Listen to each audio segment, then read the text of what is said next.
so very much. It's 6 o'clock, and I'll call to order the meeting of the Board of Examiners and Appeals for date July 31, 2012. Take roll, please. Mr. Steele? Here. Mr. Straight is absent. Mr. Perdine called in.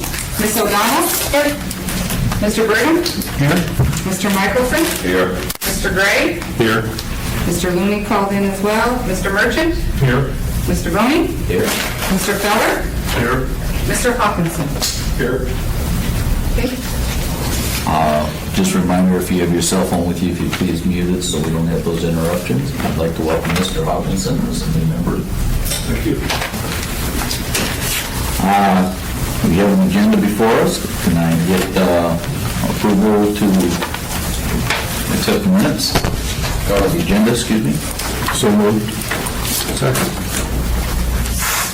Any comments?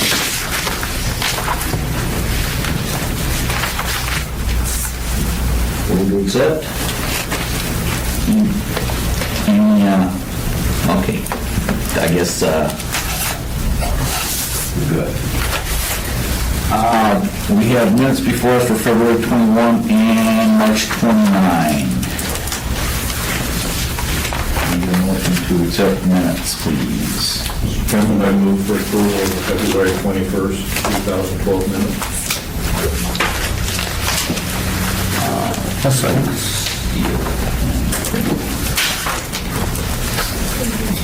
Any comments or corrections?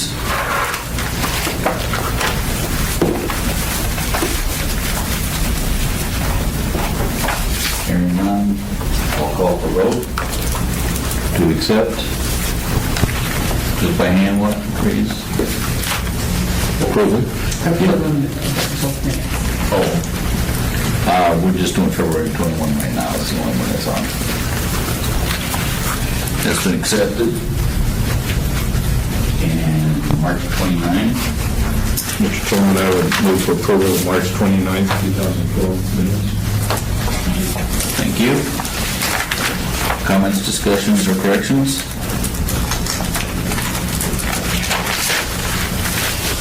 Hearing none, can I get a hand vote to approve, please? And that's been passed, accepted. Mr. Chair? Yes. It might be appropriate this time to note that we're going to begin posting the transcript, or the recordings of the meetings on the website. Hannah can explain how that's going to work. And with that, we'll probably be making more abbreviated minutes. Since these get fairly transcripty and take a lot of time to type up. So, Hannah, where are we at on that? I am waiting to get approval from the Cost Containment Committee to purchase a $60 piece of software. But I have everything else. I'm just waiting for the software, which will convert the MP3 player into a format that will fit on the web. And then they will go, once that's all done and I'm able to do that, put the minutes out there, I will send a link to everyone showing you exactly where it is. So you can go on the web and listen to the meeting. So the intent was that we can abbreviate our minutes a bit more than you see here. We'll still, have the gist of what's going on. Does the board have discussion or feelings on that? If you like these, that's how they are. Are you saying that there won't be any more written minutes? No, there'll be written minutes, but as you can see, these are like 23 pages, and they'd be more abbreviated, more summaries of action, and, general discussion.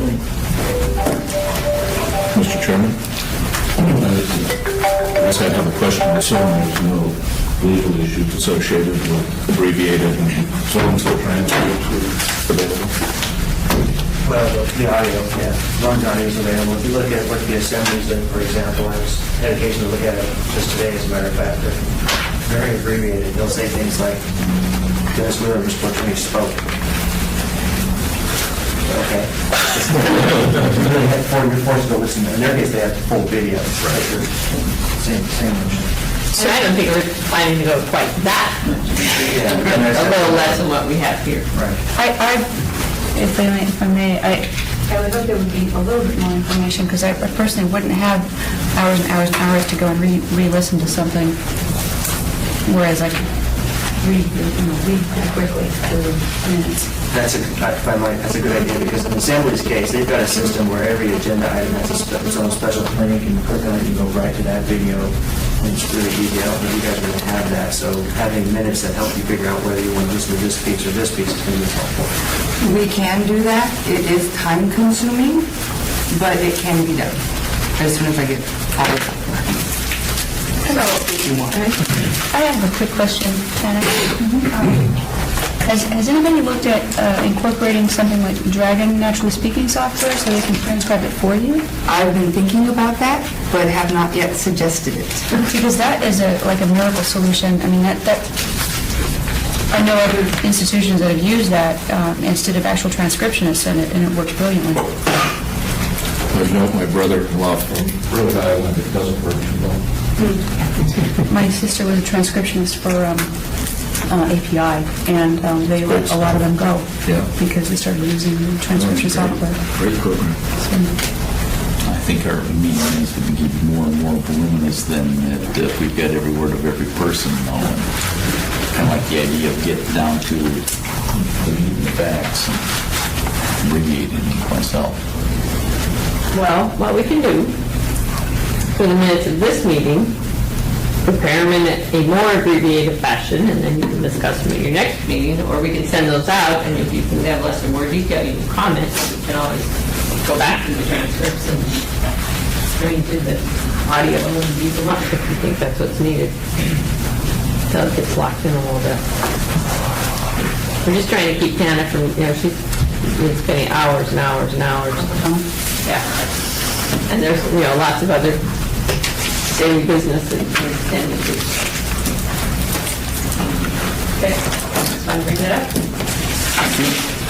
Moving on to unfinished business, we have before us AO 2012-31S.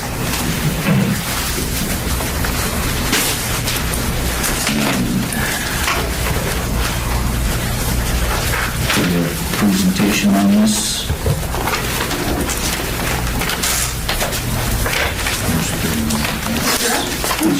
I didn't print. I grabbed what I had at the office. I don't have 31 else. Mr. Chairman, I think I have here what you might need, if I can hand that. Okay. Is there 31S in the back?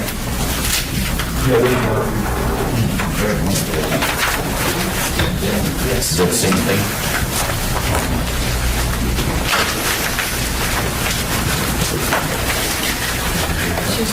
So the part of this business that's unfinished was for Mr. Wheeler to suggest corrections to the assembly to straighten out what we're seeing, saw some holes in the... I'll take one of those. Thank you. This one didn't go across.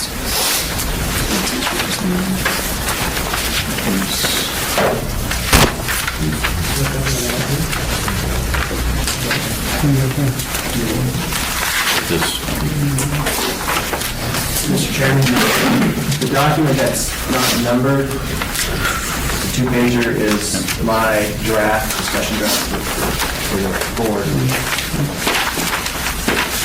Takes the code changes implemented by the Trombley ordinance and makes some proposals. Is there any more of the 31S's available? Yeah.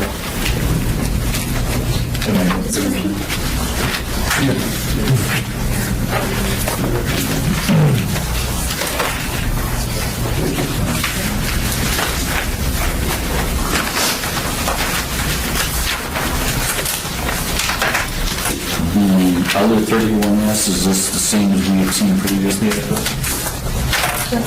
I believe so, I can't. It's marked clerk office amended and approved. Yeah. Okay. Mr. Wheeler, do you have a presentation on this for us, please? Mr. Chairman, thank you. By way of explanation, my document addresses some changes that we discussed here last time I was in front of you. And those changes are indicated in what's called the legislative drafting style. What that means is if you see new underlining in the body of the code sections, that's my proposed new language. If you see brackets and capital letters, that's a proposed deletion. So on the bottom of page 1, you can see I'm inserting the word 1, deleting the word 2, inserting the word members, and deleting the word 4. So just by way of explanation, that's what that means. That's the format that the Assembly uses when they change code. Underline is new, bracketed is for deletion. So this first piece at the bottom of page 1, it deals with the issue of the code change essentially requiring 13 members when the intent was to have a floating number between 11 and 15. So I struggled with how to do that. This is what I came up with, was to make this number 5, where the floating member requirement first came in, and float it between 2 and 4 to give you that range. But the problem with that then became, what do I do on the next page?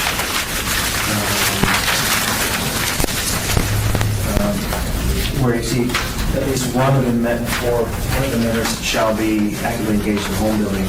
The code is made it 2, but that number doesn't work. If you get down to 2, then you would have no one from general building construction at all. The 2 of them would have to be home builders. So you guys may have a conversation about how you're going to do that, but when you set this ranking in 2 and 4, what's your home builder component going to be? So I make it at least 1. Otherwise, if it was 2 and you only had 2, they would dominate that sector. If you like that grade, you don't, then you'll want to talk about what you do want to do there. So that's the first change. The second change on the back of page 2 in the middle is dealing with the quorum. I've tried to put in my comments here to sort of explain what I'm trying to say. I'll see if I can do that here for you as well. For most, well, really for all boards and commissions, you have to have a certain number of people show up to conduct business, and it's generally a majority of the authorized members.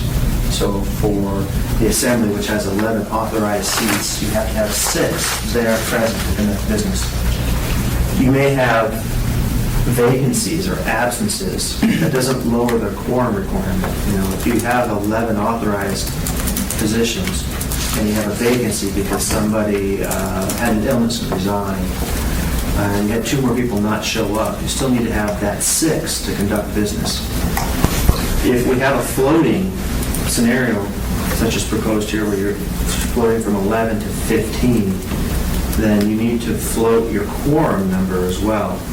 The problem they had with the language as originally proposed was it said 50% of the appointed members, and that appointed language is not used anywhere else in our boards and commissions language. So if the mayor had appointed 7 people and the remaining 8 hadn't been filled yet, there was a transition in mayors, or some people resigned and some of the other people were absent, you could have a scenario where you could have, I don't know, as low as 3 appointed members in some strange such a scenario where those 3 could show up and conduct business for what should otherwise have been 11 members or 15, whatever that floating number is. So I'm trying to address this by saying, if you have 11, you need 6 to show up. If you have 15, you're going to need 8. Somewhere in between there, the number will move a little bit. But that way, if there's vacant seats or there's no intention of appointing the full 15, you still know what your quorum is. Question. Mr. Wheeler, if the scenario was 11 to 15, wouldn't your majority be half the 11 plus 1, or 6, as you stated?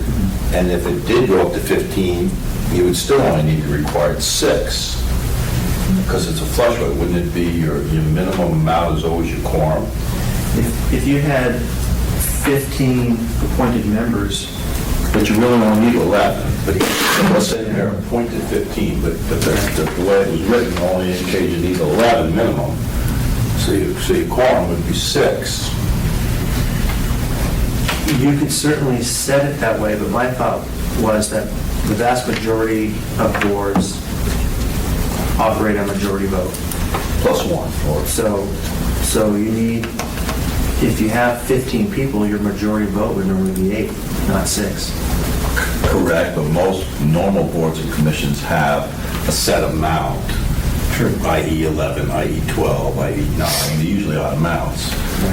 But if this one says 11 to 15, the way I understood it, the way we were talking about to begin with Sullivan, or with Trombley, was that you only needed a minimum of 11, which, again, I asked that 6 would be the majority if the mayor so designated to appoint an additional 4. You have 15, but you still would only need the 6 minimum.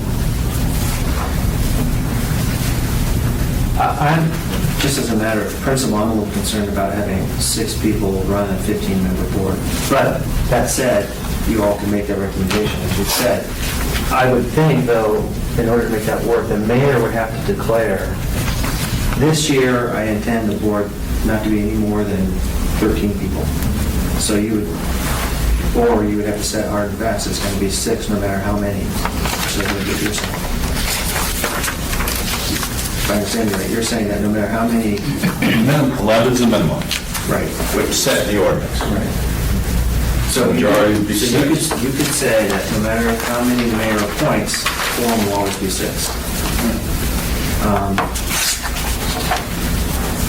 Philosophically, I'm not Do it then. comfortable. Sharon doesn't like it. I'm not comfortable with that. Yeah. But again, it's not my fault. I don't make the policy decision, understanding that the way we do the boards is we let the majority vote run the board.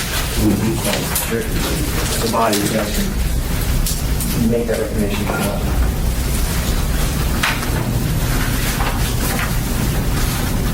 My intent here was just to give you a way to write how you would have a floating quorum if you have a floating number of board members. So they match. The next thing I did under D3 at the bottom of the same page was, there was a question about reconsideration, because typically boards and commissions make a decision, there's a window of opportunity for reconsideration. At the assembly level, for example, they can file for reconsideration within 24 hours.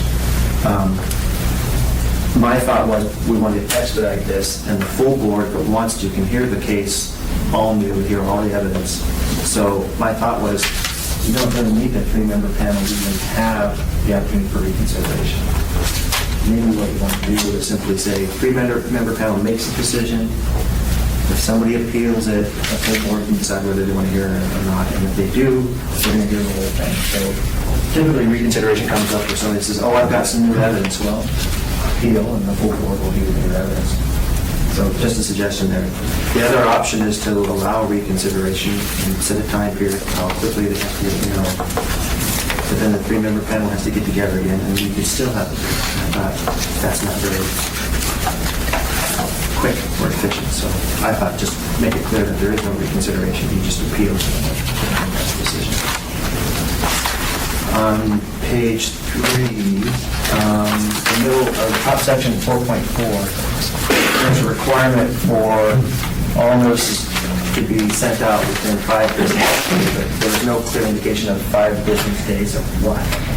And typically, when there is a notice requirement, it identifies both what you're noticing and how quickly, so I think that can come out and be much more clear.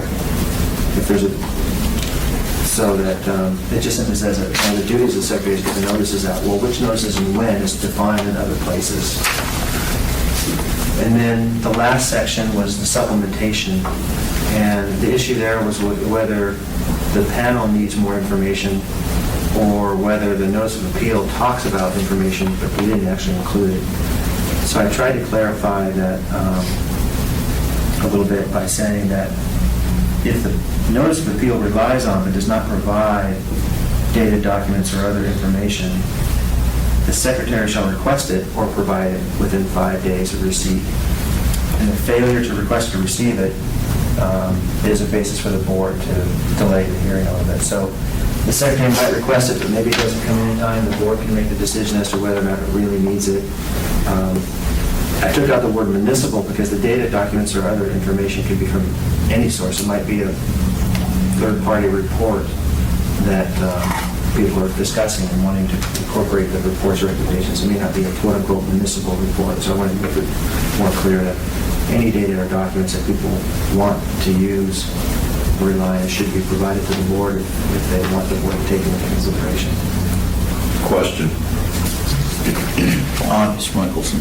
Well, supplementing of the hearing packet, I see that, and I read, when the building board power requires data or documents not in the current possession of the building official, the secretary of the board, but then you go up above, it says the building official is, or the designee is the secretary. Right. So, in the case we have before us, the building official, everybody knows is Sharon, and she designated Tana to be the secretary of the building board. And then I read on, it says, shall prepare all correspondence and all required notices within 5 days, keep minutes of all meetings and maintain a file. Now, that's Sharon's, Tana's job, but the way you have it written here, it's really Sharon's job, but she's just designating someone else to do it. I guess what I'm asking, then, the building official, whomever it is, whomever it will be, it doesn't have, it basically presents a case, and is not there to,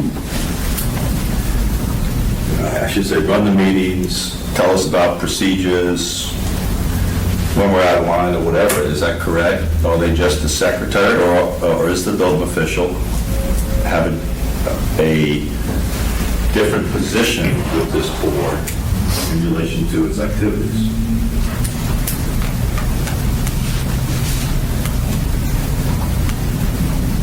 Because the way I see you written it clearly defines what that position is. Doesn't it say the building board is the secretary? What? The building official. The building official Is the secretary. It says Here it says the secretary to the building board, which is the building official. Which is her, which is Sharon. Or her designee. Or the designee. So it's just, It's clarifying more than that, though. It's saying that the building official or designee shall be an ex officio member Right. of the board without vote and shall act as a secretary to the board. So there's two different... I'm going to just use my case. When I was chairman, I had Ms. Walsh constantly tell me couldn't do this, I couldn't do that, I couldn't do this. I'm going, I'm giving up. You know, it's like, you're here to assist and not constantly tell me I can't do something with the building board. And I've always under the past building official, he would step back, let the building board do what they were going to do, and then if there was a problem, they would remedy it after the fact. And I see you wrote it clear as I always thought it was. The first part of the language, secretary to the building board, where it says shall be an ex officio member, that might come out of the code book itself. That's not something that I wrote. No, I think that's out of It may out of the International Building Code. the commission's path, because I think all of them.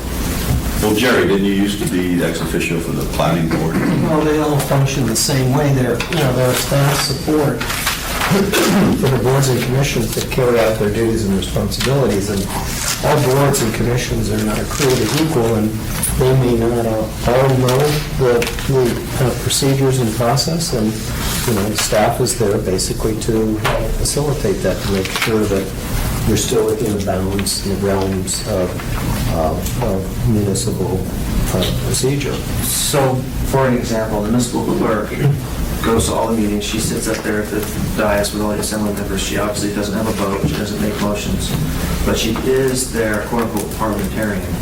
She will tell them, look, you can't do this procedure this way, you need to take this approach, this amendment, you need to do these things in this order. She tries to keep them on track and straight in terms of getting the business done. So it may be as much a question of style as anything. You certainly want to try to have your board follow the right path there at the meeting so that you don't have the board make a decision that's not in accordance with the procedures that are in place.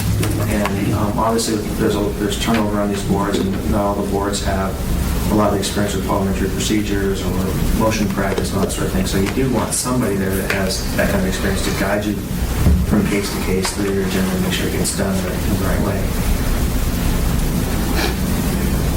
So I think the staff support to the board can function in that manner for you, to try to keep you on task, and make sure you get all the right votes recorded and that sort of thing.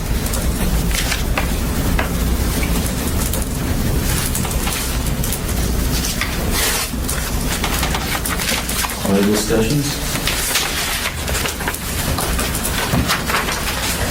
Another question, then, Mr. Chair. So, Mr. Wheeler, you suggesting that we send to whom, or have Scott or this board send to whom these modified suggestions, or are you going to take them to the mayor yourself? My commitment to Mr. Trombley was to get this to him, and he may want your input. I haven't talked to the mayor about this at all. My assignment was to work with you to respond to questions about how this would work and what proposals I might have to improve it. And Mr. Trombley asked that I get these to him, so I think he would probably be the most likely person to sponsor this since he was the original sponsor, if he likes these changes. And I don't know how he'll communicate with you all or seek your input, but typically a board like this is free to make recommendations on code that it's responsible for. So I wish Mr. Trombley asked to come tonight? This would have been a perfect time for him to come. well, the truth is, I didn't finish this till about 4 o'clock. I had some trouble finding some time to That's fine. to do it. It just would have been a perfect meeting for him to come to. Yeah. So I have not emailed this to him, frankly, but I will do so tomorrow.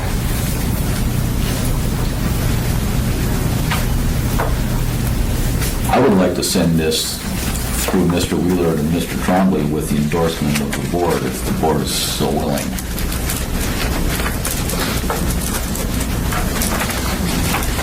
Anybody would like to make a motion for that?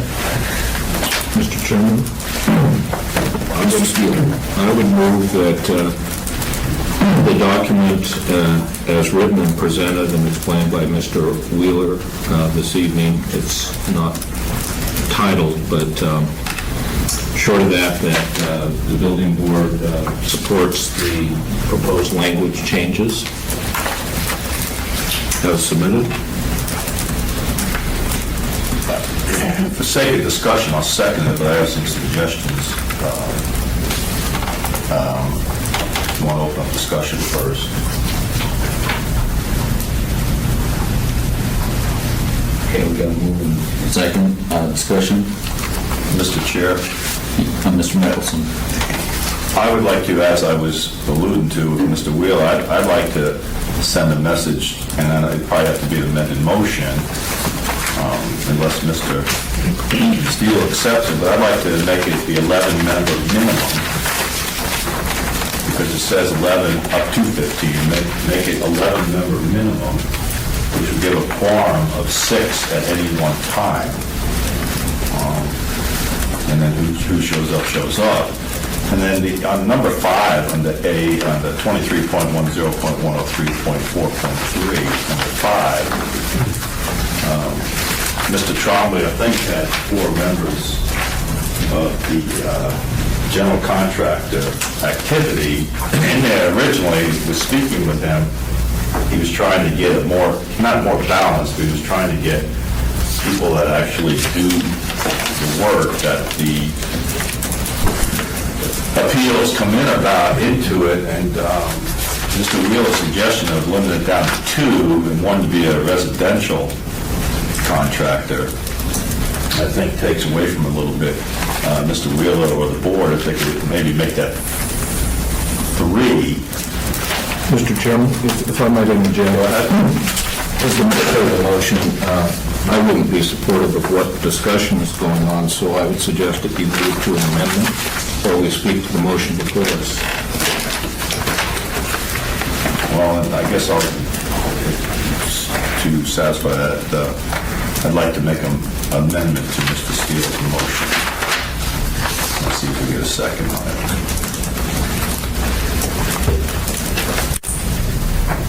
second, so it dies. Let's do the last second. I'll do it another way. If I might, speaking to my motion, I think I hear discussion and points about quorum and the like, but I think this all falls with the mayor and the administration to identify the quantity of membership. And I think it's very fair that the quorum be based on what is constituted at that point in time, the appointments. And there's a latitude in here, and I think that's flexibility for the conditions of the community, the demand and the need, and what issues need to be addressed. And I think it's very fair to establish a quorum based on what is established by the administration. And I think in terms of the general contractors, I think it's fair to have a split, if you will. We do have both. My 3 or 4 terms on this body, I've heard one residential appeal. And so I guess I'm just guessing or gauging that I don't necessarily see a preponderance saying that most of what we've dealt with has been residential construction. I'm not saying that it shouldn't have representation, but I do think this ordinance recognizes that both components need to be covered, and I think it is clear in terms of a balance, so that as a group, we can make decisions on the full complement of what we might be hearing. And I think what's been explained to me is I can support and would be voting in favor. Mr. Melman? I agree. I'm in favor of the way that this has been phrased. I do have a concern that if the requirement for 2 of the 4 members shall be licensed general contractors actively engaged in building construction, if there were only 2 general contractors on the board, they would both have to be residential. There's no requirement to have 4 general contractors on the board. You have the option to add some additional members, but so I do think that it's important to keep things fair and balanced, and I think we should have both viewpoints. And I think that if you have a contractor on the board that represents residential construction, you also should have a contractor on the board that represents commercial construction. If you have only one viewpoint, it's not going to serve the board very well. That's all. Mr. Wheeler? Mr. Chairman, just to help the body, the way this is written, the way that I would interpret this is as follows. If there are 2 appointed members, they would both have to be licensed general contractors, actively engaged in general building construction, and one of those 2 would also have to be involved in home building. If there were 4, at least one of those would have to be involved in home building, but theoretically, all 4 of them could be as well. They could all 4 be general contractors engaged in general building construction and home building at the same time. So there's a range there. There will always be no less than one home builder and no less than 2 general contractors. Mr. Chairman? You could have 4 in home building. As long as they're also general contractors. Mr. Phillip? Mr. Chairman, so I think the concern, the way I heard it, is that we could end up in a situation where we just had 2 residential contractors on the board, and that would not be good. So what if we change this to say at least 1 had to be residential, and at least 1 had to be general? Well, again, if you had only 2 members, they would both have to be involved in general building construction, and one of those 2 would also have to be involved in home building, the way this is written. Maybe I don't understand the contractor licensing properly, but couldn't you be licensed as a general contractor and do, and 99% of your business was home building? No. Oh. You need to have a general contractor's license with a residential endorsement. It's a specific license endorsement. Yeah, but his question is correct. You could be a general contractor, 99% of your business is homes. But you'd have to have the residential endorsement. It's a But it doesn't separate say that licensing. in the ordinance. Right. It doesn't. And this was my complaint when we initially discussed this, because it's talking about licensing for every other trade or interest, with the exception of the general contractor. It's not specifically discussing licensing requirements. Well, then why don't we say at least one has to be actively engaged in commercial construction, and one has to be actively engaged in at least one. That would clarify things.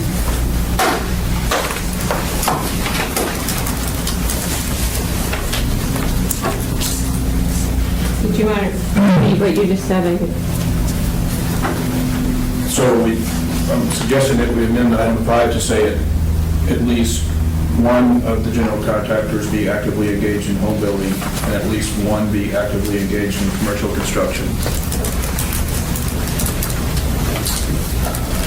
It's a different viewpoint. The residential guys, they've got continuing education requirements, and it's a much different licensing requirement, I think. It's more complicated sometimes than the commercial construction, you know? Residential is. Yeah. Let me ask, can I ask a question, Mr. Bell, since Mr. Steele let this discussion go real amok? So a road builder is a general contractor doing commercial road building, could he be on board? It would be commercial building construction. This is the building board, so that should, be commercial building construction.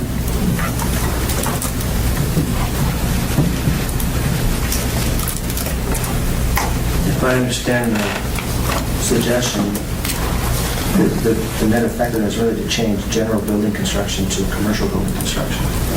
And is there a difference? It's still registered as general contractor, so. You're a registered general contractor. See, general contractor is the broad term, and then the residential endorsement just allows you to build houses. And that's really an HFC rule more than anything, and the state adopted it at the HFC.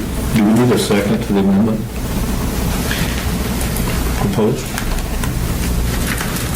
Yeah, I've got an amendment here, but yes. Yes, I do. Mr. Michelson's did not move forward, so the only amendment we have is Mr. Feller's on A5. Yeah, we've got a... I would second. So, thank you.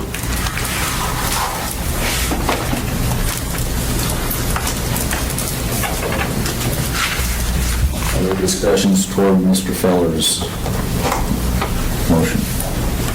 Mr. Steele? I'd be supportive of it. I think it gets in again to that balance and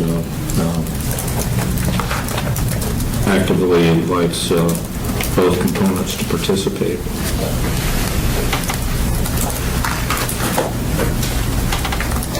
Mr. Chairman, I just want to make sure that I explain the legal impact here. Right now, at least 2 members have to be licensed general contractors actively engaged in general building construction. The net effect of his proposal is to change that from 2 actively engaged in general building construction down to 1 actively engaged in commercial building construction. And I'm not sure if that's where you want it to go. I think what you're trying to do is make sure that somebody's predominantly engaged in this commercial activity versus having somebody who's, this group being predominantly dominated by people doing home building, or at least one of both, as I understand what you're trying to say. Would it be possible to read that? I think I was hearing that it would be a minimum of 1 from each, but That's what I understood too, is we would still have 2, but what Mr. Feller was doing is adding on to the end of that 1 general contractor shall be actively engaged in commercial building construction, and 1 general contractor shall be actively engaged in residential construction. And with that understanding, I can write that to... That is that work. balanced and fair. Yeah. So, Mr. Chair, what happens if he does 4 members? we have to get a minimum of 1. As I understand, you have a requirement of 1 and 1. At a minimum. Could be 1 and 3 either way. Could swing either way. Mr. Conley still has to accept all this, right?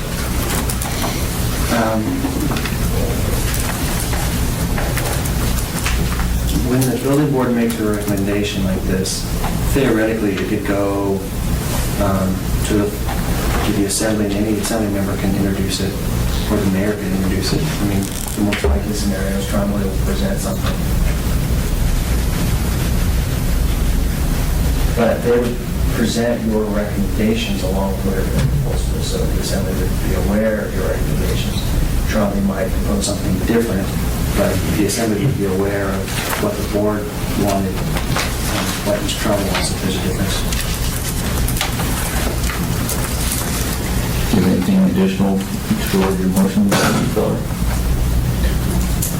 Addressing Mr. Weaver's comments, I think maybe I'm getting into a nomenclature misunderstanding here, but when I use the term general building construction, I would say that includes a general contractor with a residential endorsement. And I think that's where we're getting. But I think you understand the intent now, so you can word it. I think I do, and I'll try to word it so it matches what your intent is. Question, Mr. Chair. Mr. Michelson? That means you're dropping it then from 15 members to 13, because if you put 1 and 1 down in line number 5, and you're excluding the 4 then? No, on number 5, it's 2 to 4, and if you look in the back, at number 9 of line 12. That's an additional 2. Correct, so you 1 through 8 talk about essentially 11 to 13 members, and then number 9 throws in a possibility of 2 more. For a total of 15. Okay, but the way I've just heard everybody say, number 5, they just wanted 1 general contractor commercial And minimum. and 1 general contractor with a residential endorsement. So you could have 3 commercial and 1 residential? 4, 3 residential and 1 commercial. Ideally 2 and 2.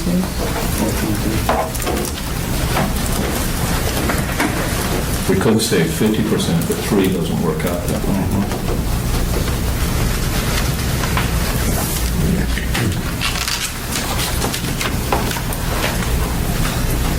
Any more additional discussions? Let's call for vote for Feller's motion inside here. The amendment? To the amendment, yes. In favor? Motion passes with 1 against? Yes. Okay. 1 passed. Now to the main motion of Mr. Steels to accept this as a recommendation for Mr. Wheeler to bring forward Mr. Trombley. Any additional discussion? I'll call for vote. 4? Against? And there again, 1.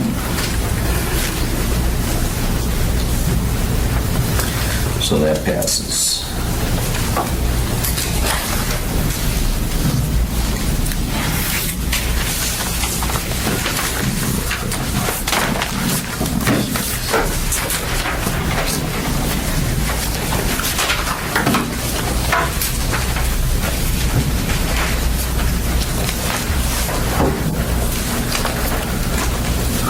Okay, next new item of business is AO 2012-62.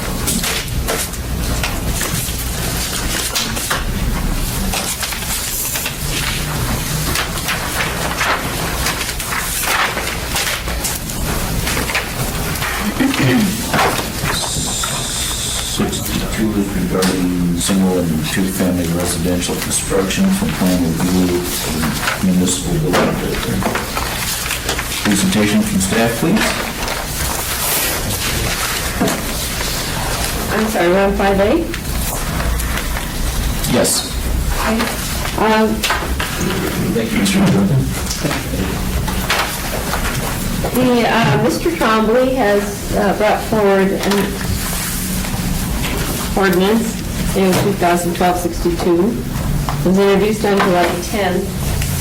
Public hearing was postponed until August 21st. August 21st. 21st. Need a calendar. Does that sound right? 21st, yes. And we Thrust of the ordinance is to allow exemption of single-family and two-family residential construction for plan review by the building official, building department, for code compliance. The building safety, when a registered design professional certifies the plans reviewed and comply with all the codes and indemnifies the municipality. And it also amends the section 2310 table 3B to establish the use permit fee. I believe most of you received this ordinance ahead of time and had a chance to look at it. We also provided a copy of our concerns about the ordinance for it to come to pass. And will also be discussed at a assembly work session on August 16th from 11 to 12. So brought this forward for your consideration, recommendations, whatever you would like to do. Questions?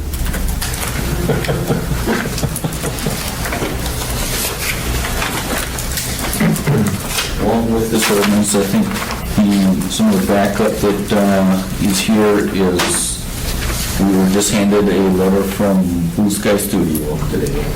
Yes, the ordinance was also delivered to the AIA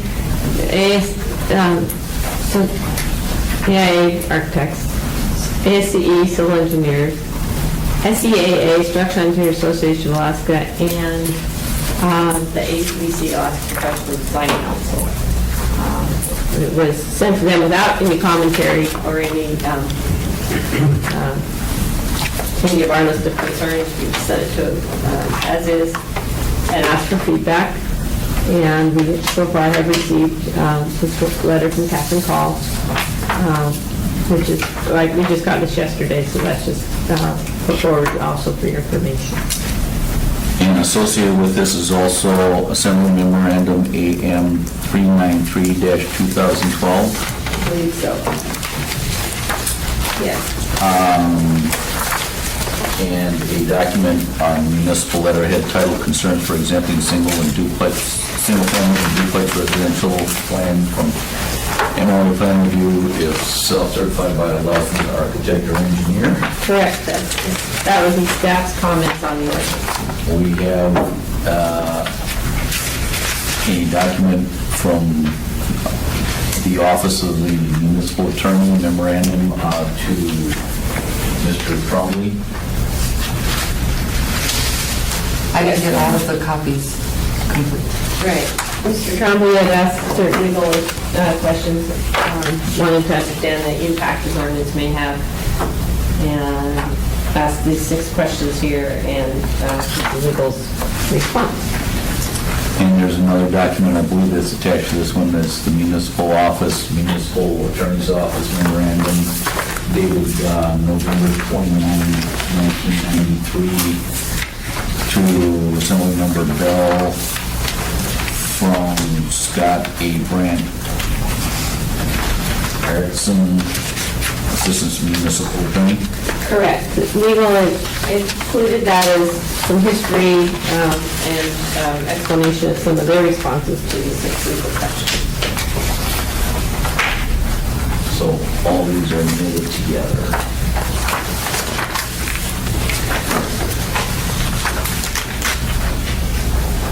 Call for motion.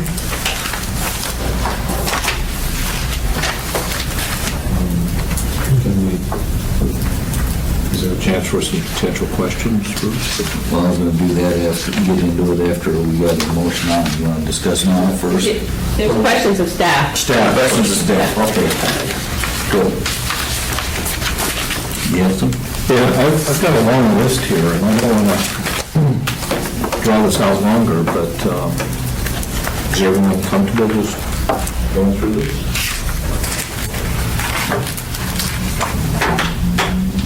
If no objection. That's why we're here.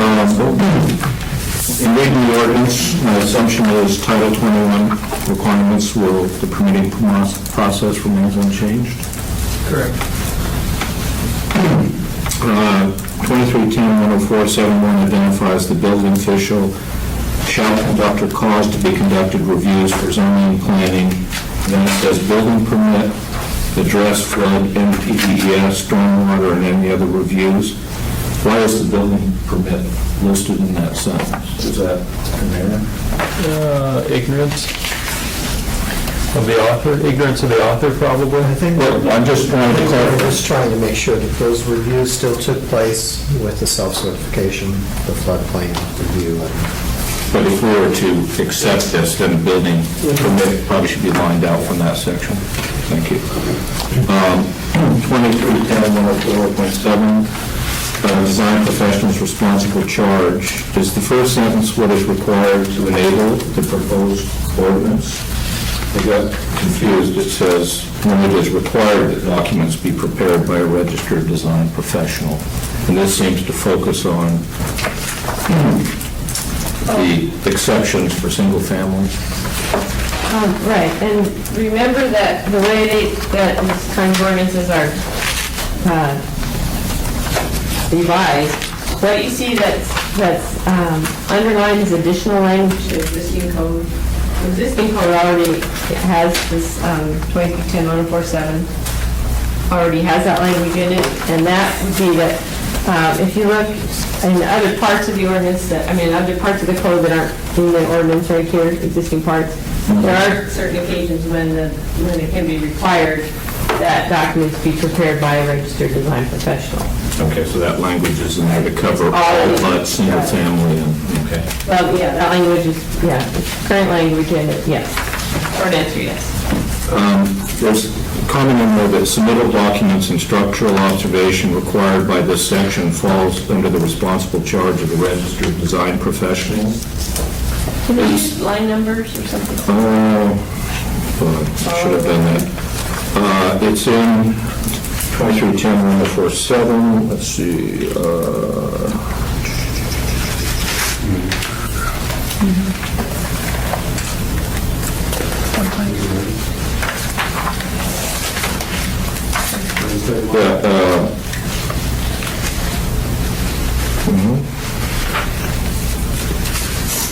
I'm sorry, maybe, let me first read it here. It's talking about submittal of documents and structural observation. And I guess my question, well, required by this section falls under the responsible charge of the registered design professional. Is submittal to the EMA required for these items? In other words, you're assigning the design professional responsible charge to receive submittals, to deal with structural observation.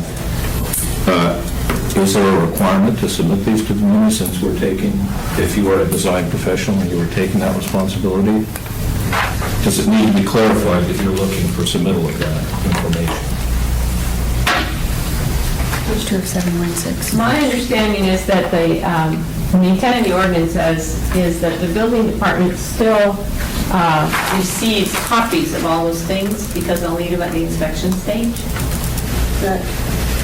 I think the way it's structured is they have to submit the plans for stamping, basically to be used for proceeding forward and to be used in the inspection stage.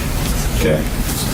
So that's the basis for that submittal, and so it's either they're available through the responsible or on-site for the inspector uses. Mr. Steele, the way I was told it was going to work was that the registered engineer would do the structural calcs. When the plan was submitted, the MOA would be responsible for strictly checking architectural and fire safety. I'm getting specific questions because I don't see any of that language you just mentioned in the I think that's, do you want to speak to that? No, where I've read this, it doesn't work that way. It's a single-family residential that the plans would be submitted, everything except the zoning and traffic and outside of the building stuff would be the duty of the person responsible charge. Municipality wouldn't review them for anything except stuff outside the building, basically. That's my understanding. Well, I mean, that's one of the questions we have with it. It would be like, say the structural engineer sealed it and said, I'm in responsible charge for this design, okay, is he responsible charge for the architectural issues that are outside his area of expertise? Vice versa, if an architect seals a residential design, and he says, I'm sealing the lateral, the structural design for this, well, it's outside the area of his expertise, but the way the ordinance is written, it gives him the purview to do that. I didn't read it that way. I read it as you have registered design professional responsible charge, and you need one of each discipline, because you cannot review something that's outside of your area of expertise. Right, the state. But this ordinance doesn't prohibit any of that. Now, if you go to the state and you ask them that, they'll say, yes, you cannot seal outside your area of expertise. But this ordinance doesn't get into any of that. Well, you're breaking the law if you do that. Yeah. And I don't think That was one of the... I don't think the ordinance allows it. I think it doesn't differentiate. I think it doesn't make it clear. I would agree, it doesn't make it clear. If you look at page 2 of the ordinance in line 15, where it talks about, it gets into how it's processed, the design professional takes the responsibility, and it doesn't differentiate which design professional is doing what there. So it's not clear, because obviously you can't work out your area of expertise or registration. There's discussion about the responsible charge carrying the appropriate liability, and I guess this doesn't appear to, but would a result of this, would the MOA summarize limits of liability in terms of, like when they do work for a commercial project, the owner will publish what they want carried as liability insurance coverage? Some of the, Sharon can maybe get into the details. Some of the other jurisdictions have, that do self-certification have certain kind of limitations and parameters that are part and part of that process that spell out the specific amount of insurance, the oversight, there's training of the people registering to do this kind of thing. This ordinance unfortunately doesn't provide for any of that. We made that specific comment to Mr. Trombley, and we made that specific comment that it's very difficult to say what kind of liability insurance. Well, right now, I can choose to practice without liability And insurance. he returned it with this language. Yeah, I mean, bottom line, if the ordinance isn't specific, it's not enforceable. Mr. Steele, can I ask you a question? The city has no liability insurance in this matter. If the city messes up on plan review, they have zero liability.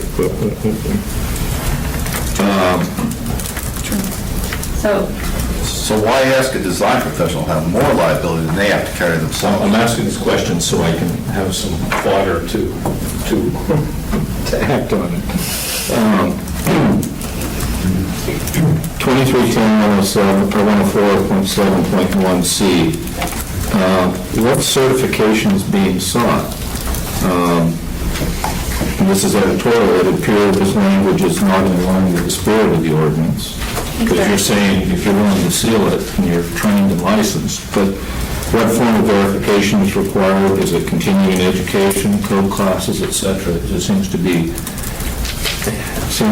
odd that they speak to certification, but then it's like, ICDO used to have Right. plans class. Are you talking about, I missed your reference. It's 2310-10471/ actually it should be B. Okay. When we saw the first draft from Mr. Trombley, we brought up the point that, a licensed design professional is not necessarily a code compliance expert. Engineering principles, architectural principles, and then there's code compliance. And so we mentioned that, the difference between those professionals and a plan reviewer for the municipalities. Most of the full plan reviewers have certifications as plans examiners by the ICC. And so that's language, we came back with this language in it. Okay. The next one is related to 2310-10471D. It's speaking that the building official will confirm the application meets the requirements of, and it makes the reference, and the application shall be accepted, and the building official shall issue a permit provided. And I guess my question is, this would involve some form of duration and review by the municipality.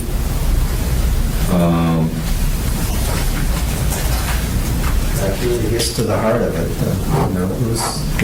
Whose stamp's going to be sufficient? One stamp, two stamps, or three stamps? Has there been any... We anticipate we would still have to, check on the license, go to the state website, check to be sure the person has the license, is putting their license on it, and all those things are bona fide. And whether or not a person is, let's say, a structural engineer is certifying the mechanical engineering portion of it, it's tricky because state law doesn't require licensed professionals to do that work anyway for single-family residences. So by the ordinance saying, okay, this is the way to bypass plan reviews, put these licenses on it, it does get into kind of a no man's land. Okay. And D6 on page 3 of 7, I think is getting into, again, in my mind, more questions about liability insurance coverage required. And again, it's risk coverage, and design professionals choose the level of risk they want to play, but... Well, and that's it, the language again, requisite by whom, from whom. Do we decide what requisite is? Does risk management, we presume, will decide? I mean, so just, we have raised these questions to Mr. Conley, this is how this language came out. And was there any question about the 2 years? Because I know we have, as design professionals, exposure oftentimes until we're in the grave, and oftentimes firms will carry that, but... I believe the 2 years came from a conversation Mr. Conley had with risk management about what they typically require municipal contracts. When we ask a designer to design something, we ask for fees to fail. Okay. And then the language in number 7, it's talking about indemnifying the hold harmless and defending the municipality from and against all claims, damages, losses, and expenses. Did Mr. Trumbull or anyone research talking to an insurance carrier to see if they would underwrite that? I know that they had a fair amount of conversations with risk management department. I don't know if they did independent research or not. Okay. And then, does MOA, Home Reviewers or Development Services, carry any liability coverage? I know you're self-insured. All right. Municipality is self-insured $2 million for general items, and then we have a excess policy above that, I think up to 24 million, something like that. So by state law, as Mr. Michelson has pointed out, people of the municipality who are exercising their duties, on behalf of the municipality are exempt from liability, for decisions made while they're, as long as it's not willful negligence type thing. It doesn't mean we can't, still can't bring suit against us. It just means that eventually that liability should be upheld. Sure. Or lack of liability should be upheld. We still may have to put up with, someone filing a suit and testifying and all of that kind of thing. Okay. And then 2310-104, 12.5 permit issuance. My question in reading it was, could the design professional be the recipient of the building permit? What it's talking about is, I stamp it to make sure I've met all the code, but then it's out of my hands. It goes somewhere else, it's out of my control.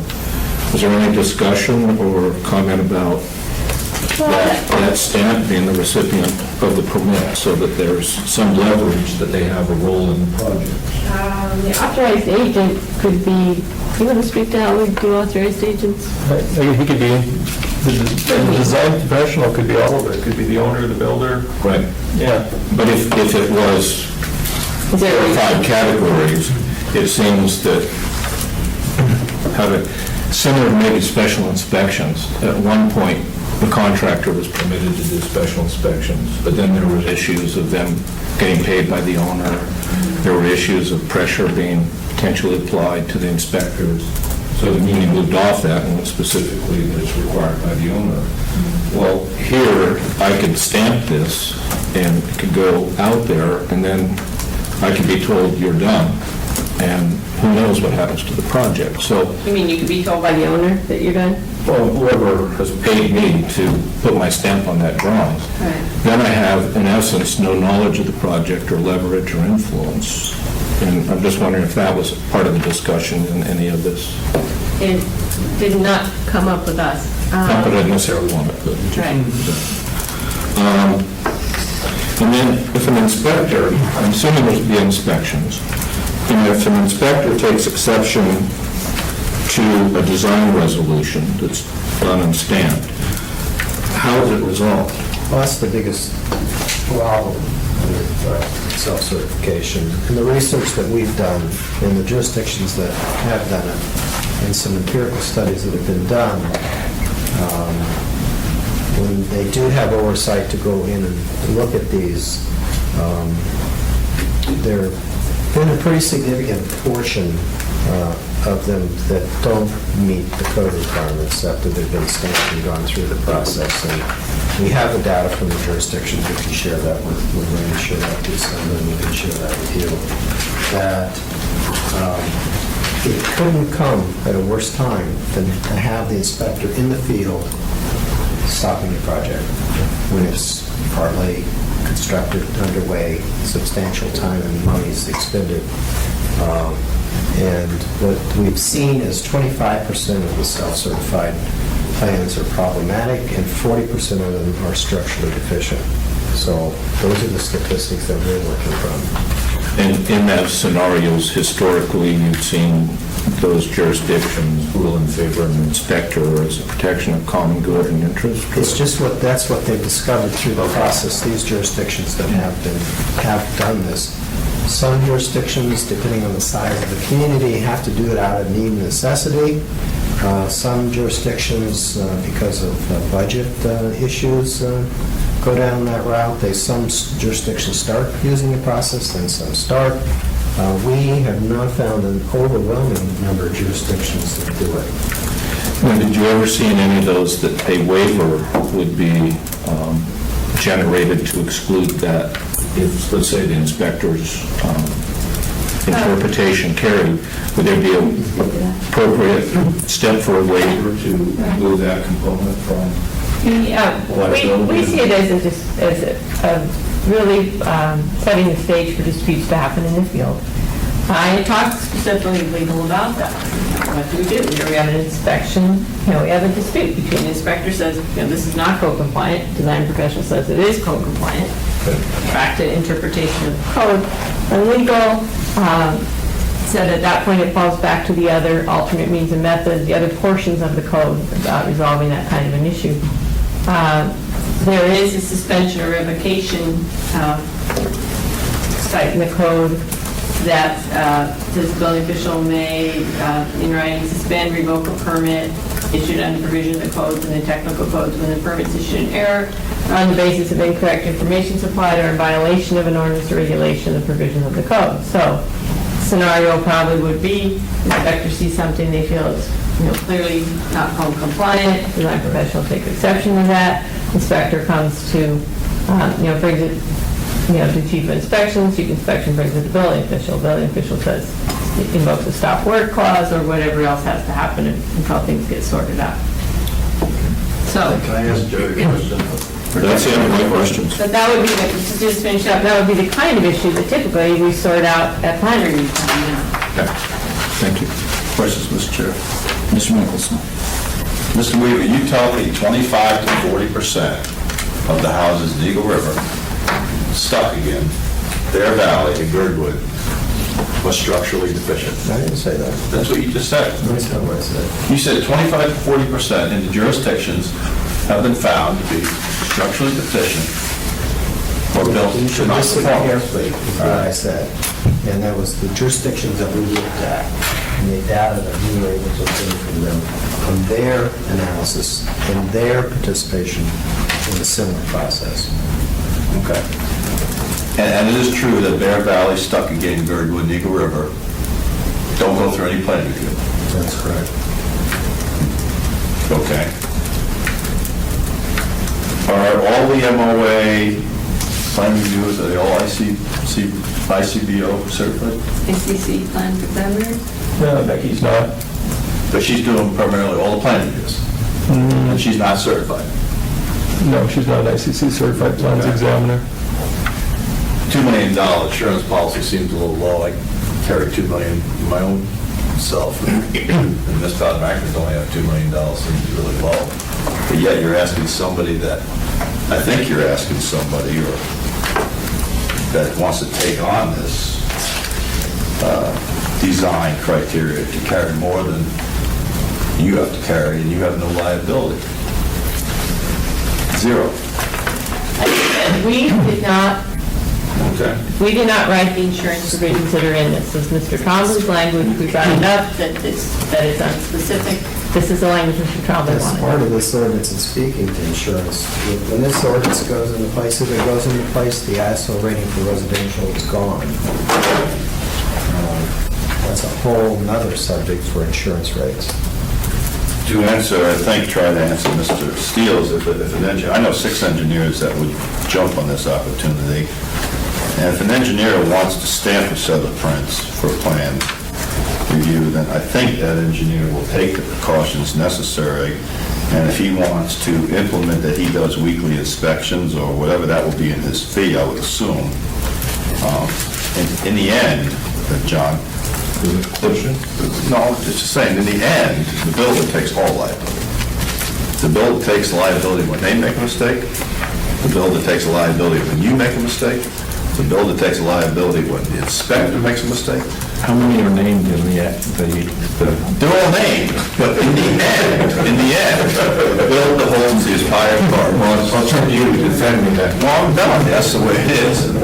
Build the whole town.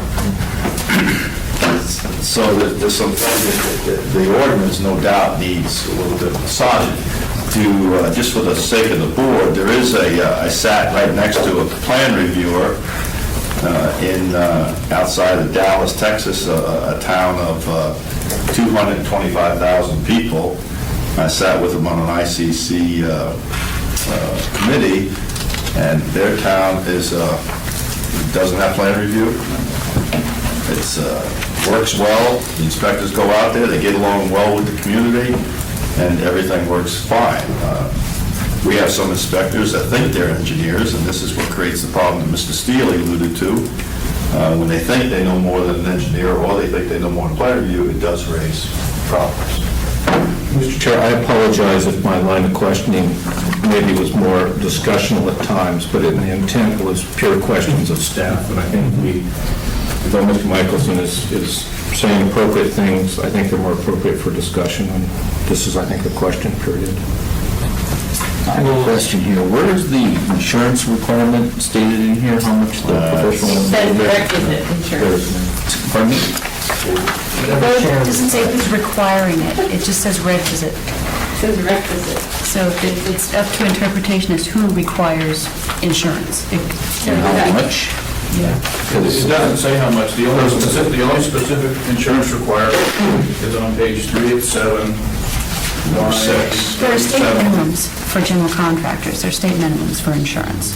I don't know if there are state minimums for, This is the registered design professionals insurance. yeah. And the only specific requirement is that the coverage extends no less than 2 years from completion of project construction. And that's problematic in itself because our professional liability insurance is renewed every 3 years, and I think that's pretty typical. If you're designing a project and it's not going to be constructed for 6 months, and your professional liability insurance has to extend another 2 years from that, and you only renew every 3 years, you can see that's a big problem. I think that this ordinance sets a precedent that it's going to have to come up and set limits for liability insurance, because it just seems that there isn't any guideline on that. That could be a problem. Agreed. As I was looking at this, it also talked about, and I've got a question, well, that's for discussion, I'll wait on that, sorry. Other discussions for staff. we are going to have this assembly work session. It'd be desirable if you could discuss it and maybe perhaps come up with some of your own thoughts and comments about the ordinance. Do you know when that work session is it scheduled? August 16th, 11 a.m. to 12 p.m. at room 155 of the Hill Building, of the City Hall. She says 16. 16th, 11 a.m. And as you know, work sessions are not public hearings. The assembly does have the opportunity to ask questions of general public. It is open to the public, but there's no provision for public hearing, although the assembly can ask questions of members of the public if they are present, if they wish to ask them certain questions. If the board does attend, or members of the board do attend, we will let the assembly know that you're in the audience if they should wish to ask.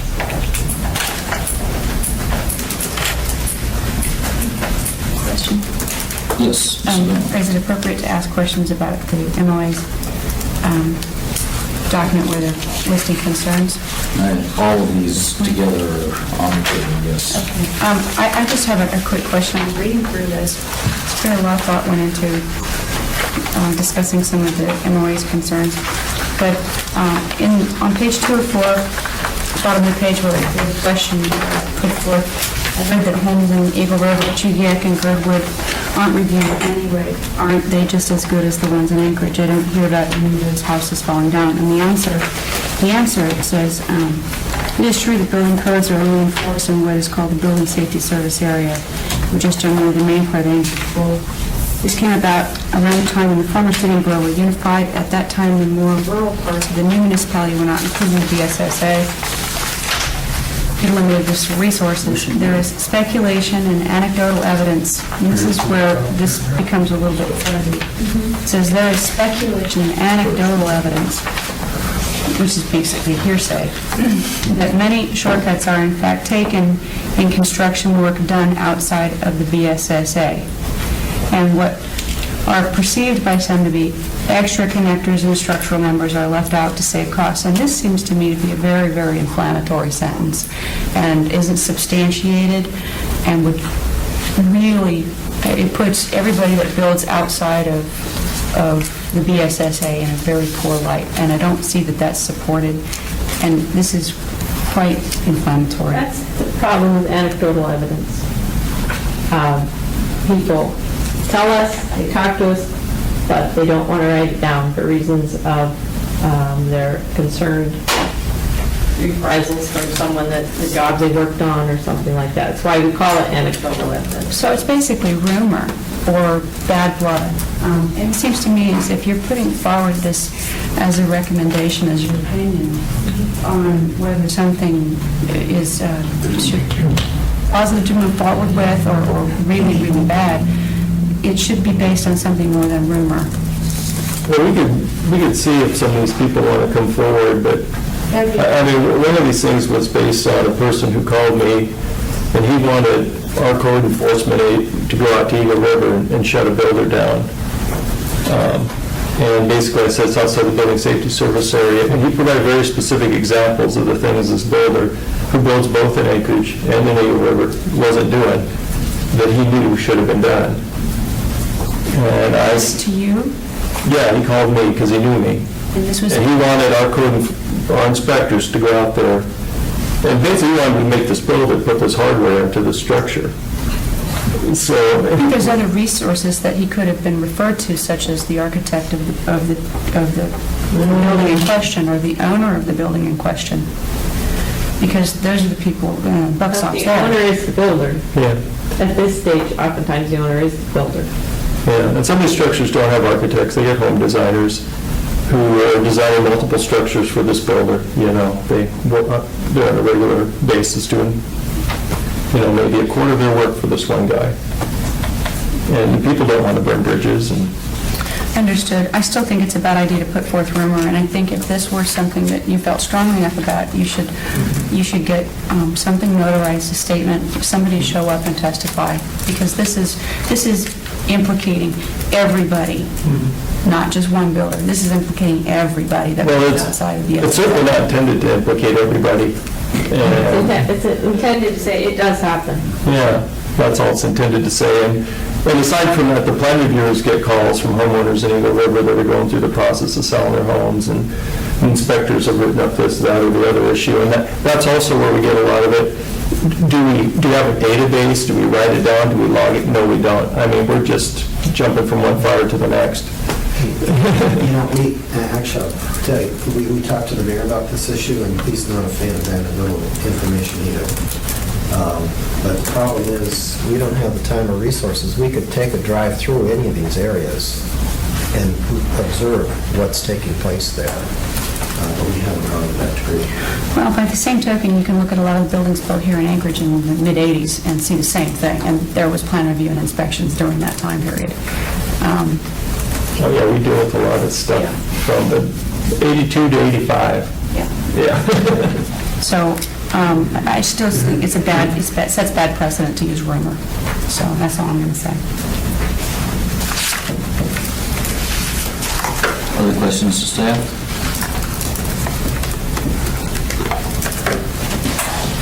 Okay, now, what is being asked of the board here? Are we asking, is the building department asking the board for comments, acceptance? It's not in our, it's not our place to tell you what to do with this information. It's our obligation to inform you of the ordinance and allow you to, as the people who are regulating the way the building, who are the Board of Appeals and Adjustments for the building code. And this is a change to the ordinance that also creates your board. We felt you should be aware of it and draw your own conclusions, make your own recommendations, whatever. Expand on something else too.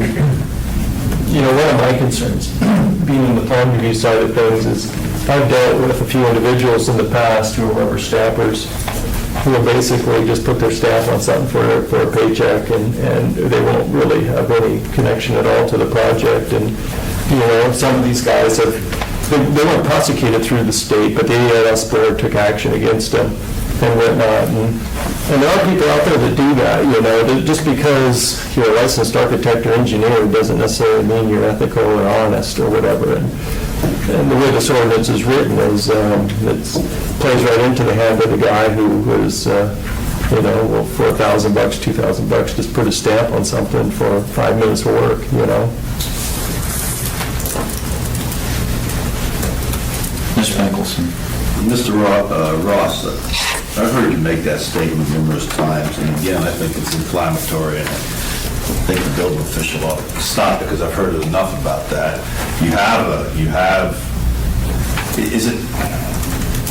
Is it not true that even with your people performing the plan review and your people performing the inspections, who is the individual that's ultimately responsible for the structure? If a client calls about a house and says something was left out, who are you going to contact?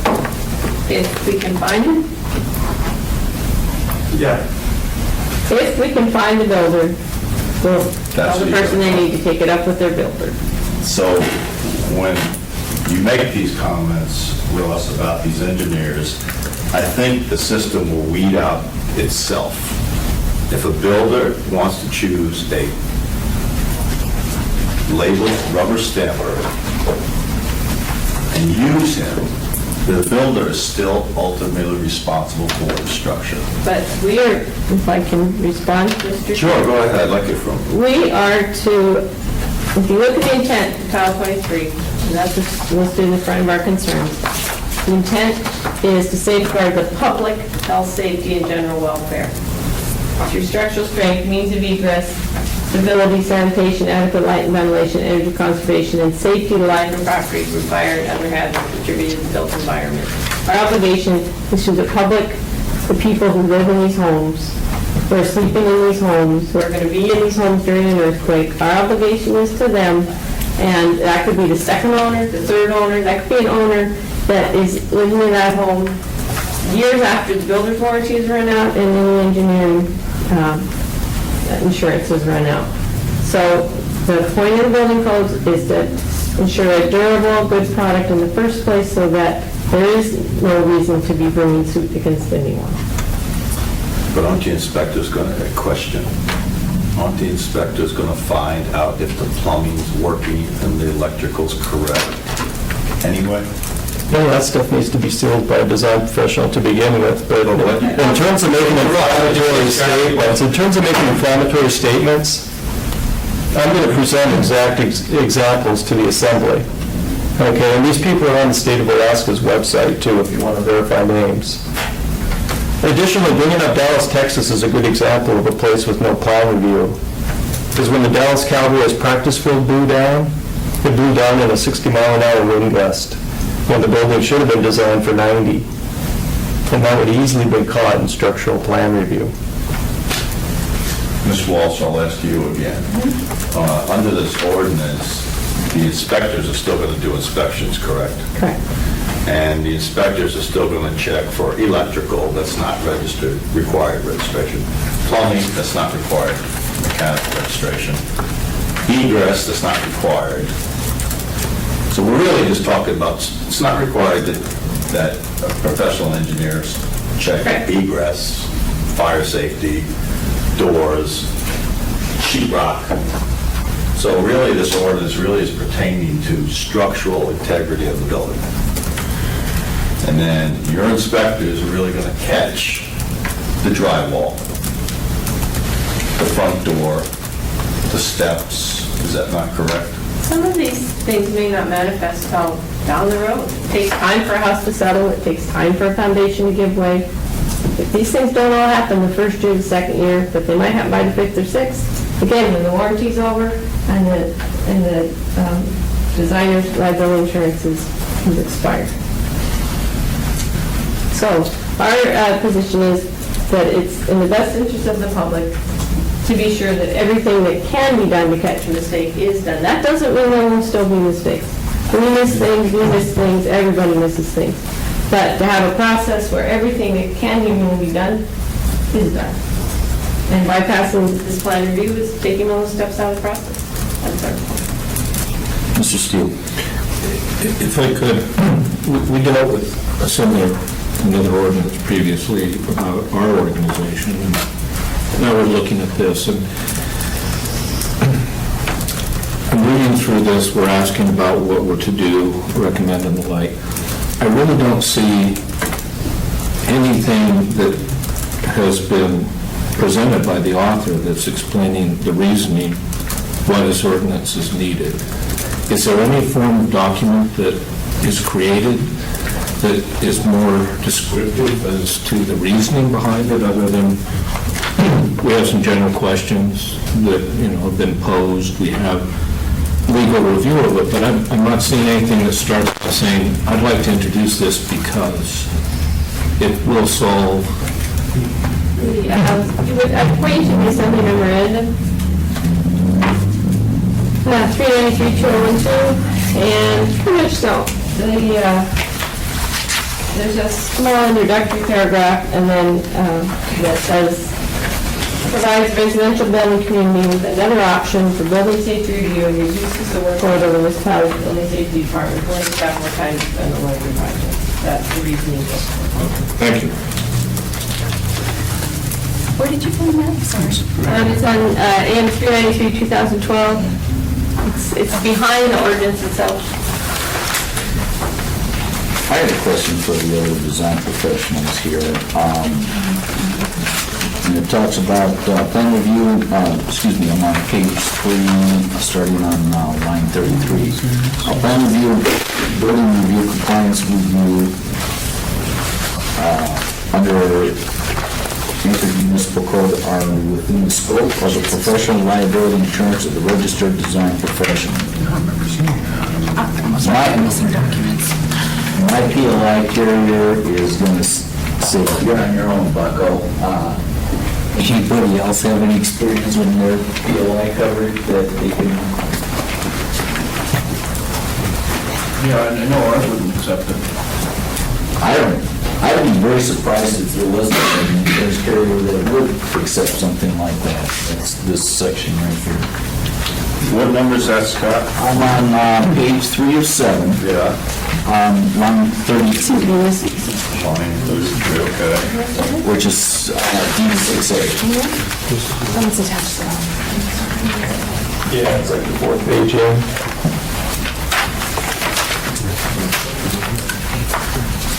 There you go, Miss Molly. I think this is, Are we in discussion phase yet, Mr. Chairman?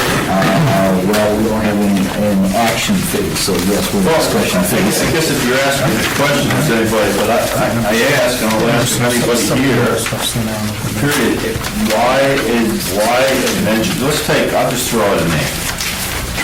Nelson Franklin. And I'm just throwing a name for no other reason than because I know. If he decides to stamp a set of plans that they are structurally sound, why should he be asked to carry any more insurance than the MOA? I guess that's the question I keep asking. Where I'm coming from, though, Mr.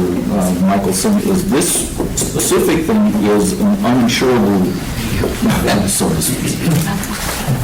That this is the same as you asking my PLI carrier to indemnify you for your actions.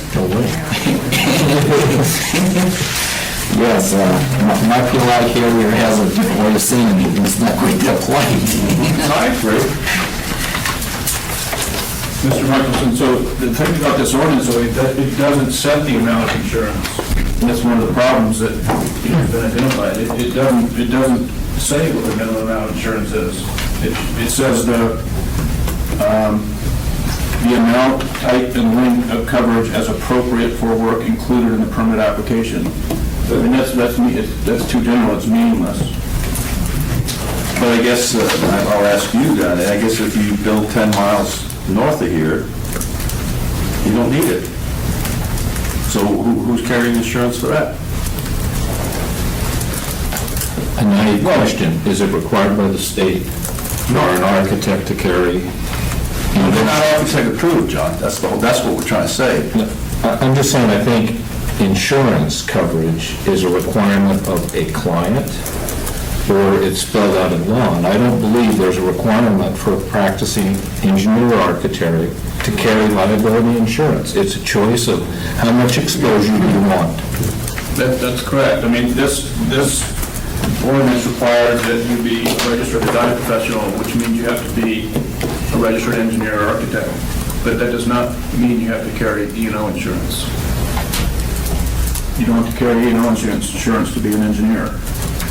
So there is no minimum insurance that's required by this ordinance. So you think there should be, I guess is the question I'm asking you.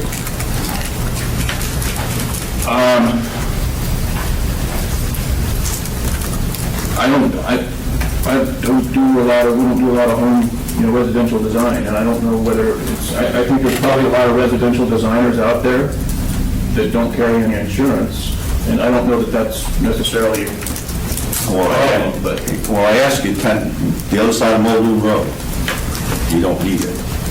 You don't need it in Anchorage either. That's what I'm saying. You don't. No, that's because the MOA plan review does the plans right now. But if this goes through, then they won't be doing the plans. So my question I'm asking of him, do you think, I'm asking you, do you feel, I'll ask anybody on the board, do you feel they need insurance then? And I guess why? I think we're making suppositions here that only a lawyer is only a lawyer and their client that the lawyer is being paid to pursue. And another lawyer will argue with that lawyer. No, what I guess I'm saying is it's somewhat moot for us to get into discussions about coverage. I think the more important thing is maybe for the bodies that make decisions on this ordinance to have a perspective from insurance carriers as to what forms of coverage they would issue for a professional, because I know that's one of the things that I'm constantly cautioned is you do not sign a contract that holds others harmless for actions that aren't just your specific responsibility of charge. And here, I could be named for the whole component and the life of the project, and it's for what value and what reason, and who's going to issue the policy. We are asking questions and discussing, right? Yeah. So I'm going to ask you, so if I came to you and said, design me a single-family ranch, I won't ask you to engineer because you're not an engineer, so I'll know that already. So then I'll take your design, and I'll go to maybe Mr. Straight. And I wish he was here, but he's not. And I'll say, will you engineer this? I potentially wouldn't do business with you, because I would suggest, let me get Mr. Straight, and let me put together a team and design this for you. Well, that's why we don't use architects, Yeah. but... That's what I would do it. And so, and it's been stated, yes, in the 1 and 2 family dwellings only, I can draw my own plan, and I can have an engineer approve the structural components of it. I don't do that either. I go to designers, which are AIBDs, and you may not like them, but they're schooled and they're, so I go to an AIBD who designs it, and then I go to an independent engineer who engineers it. And the AIBD is not responsible. They only did the architecturals to it. And then the engineer of record, and the way we do business for 35 years, is they're liable to a point because they're not out there inspecting it. I agree with that aspect of it. Ultimately, it's always come down as I am liable. But with this particular process you just outlined in this ordinance, you couldn't go that route, because that ABID is not a recognized professional for this ordinance. But they're still doing the design. You'd have to have it sealed, and that responsibility is assumed. An engineer would So say, now my question to you is, why not just get a permit and do business as you've been doing it? the truth behold. Yeah, I'd love to hear the truth. Well, truth behold, I may still proceed doing it the way it's being done. Okay. That would be my option. If I come down here to the city and I ask their team, how long to get a building permit? They tell me 8 weeks. And I say, boy, it's August 15th. I want to get in the ground by September 20th. I can't wait 8 weeks for your building permit. So how long do you think it would take for all the review of this certification, the insurance in place, the seal, the document? Well, Is that a 2-week process? Or? No, once an engineer, I'll use Nelson Franklin again, if he agrees to come on board with this, he'll be certified, he'll be whatever, so they... That has to be, it says in the ordinance, that has to be reviewed by the building official and accepted before a permit is issued. But won't you know Nelson Franklin by then, hopefully? In terms of checking the Yeah, website, hopefully she will. sure that Know license by is then. still correct. But I would like to point out that if you go to regulation right now, there is a provision for proceeding without a permit. It's already in existing code, and it actually was put in existing code the last time this issue came up. It's in the MCR, but what it says is if you don't have your permit within X number of days, you may proceed at your own risk, subject to the plan. Years, then I'll comment to that. So I can tell my customers, if you want to get in the ground by September 15th, move to the river, and I can do it for you. That'd be the other option. Paul, what is the process when you work? Land use, come over here. What is the builder's process for designing, inspecting? Okay, since you asked the question, thank you for doing that. I built an Eagle River, Wasilla, Big Lake, Palmer, Soldotna. So what I'll do is I will have a house drawn just like I do now. I will go hire an independent ICBO rated inspector, plan reviewer, which is higher rated than we found out that Becky is. They will do the plan review. I'll get the plans back with comments. Then I will come in here in Eagle River for a land use permit, which they'll check zoning, make sure the house is situated on the lot properly. I get the approval, go out there, start building, and I hire a private ICBO independent inspector during the whole process, which does all the same inspections that the municipality does. Footings, steel, ground. framing, installation, wiring, plumbing, and final. So it goes through the same thing that they're going through. It's just done privately, and it's done at our schedule versus their schedule. I have a question. What protects homeowners that are getting homes built from dealing with people that aren't as professional as you, that don't take the steps that you take? Most of the time, if it's, the only time you could, in my opinion, get away from it is if it's paid cash and not financed. A bank, all banks require that they have ICBO certified inspectors throughout the process, so the bank gets, basically, it's a CO, it's signed by a private firm versus the municipality. So, and then they get a plot plan, and they get a as-built stamped prior to acceptance of the loan. So most of the time, it's regulated by the money. It's more people.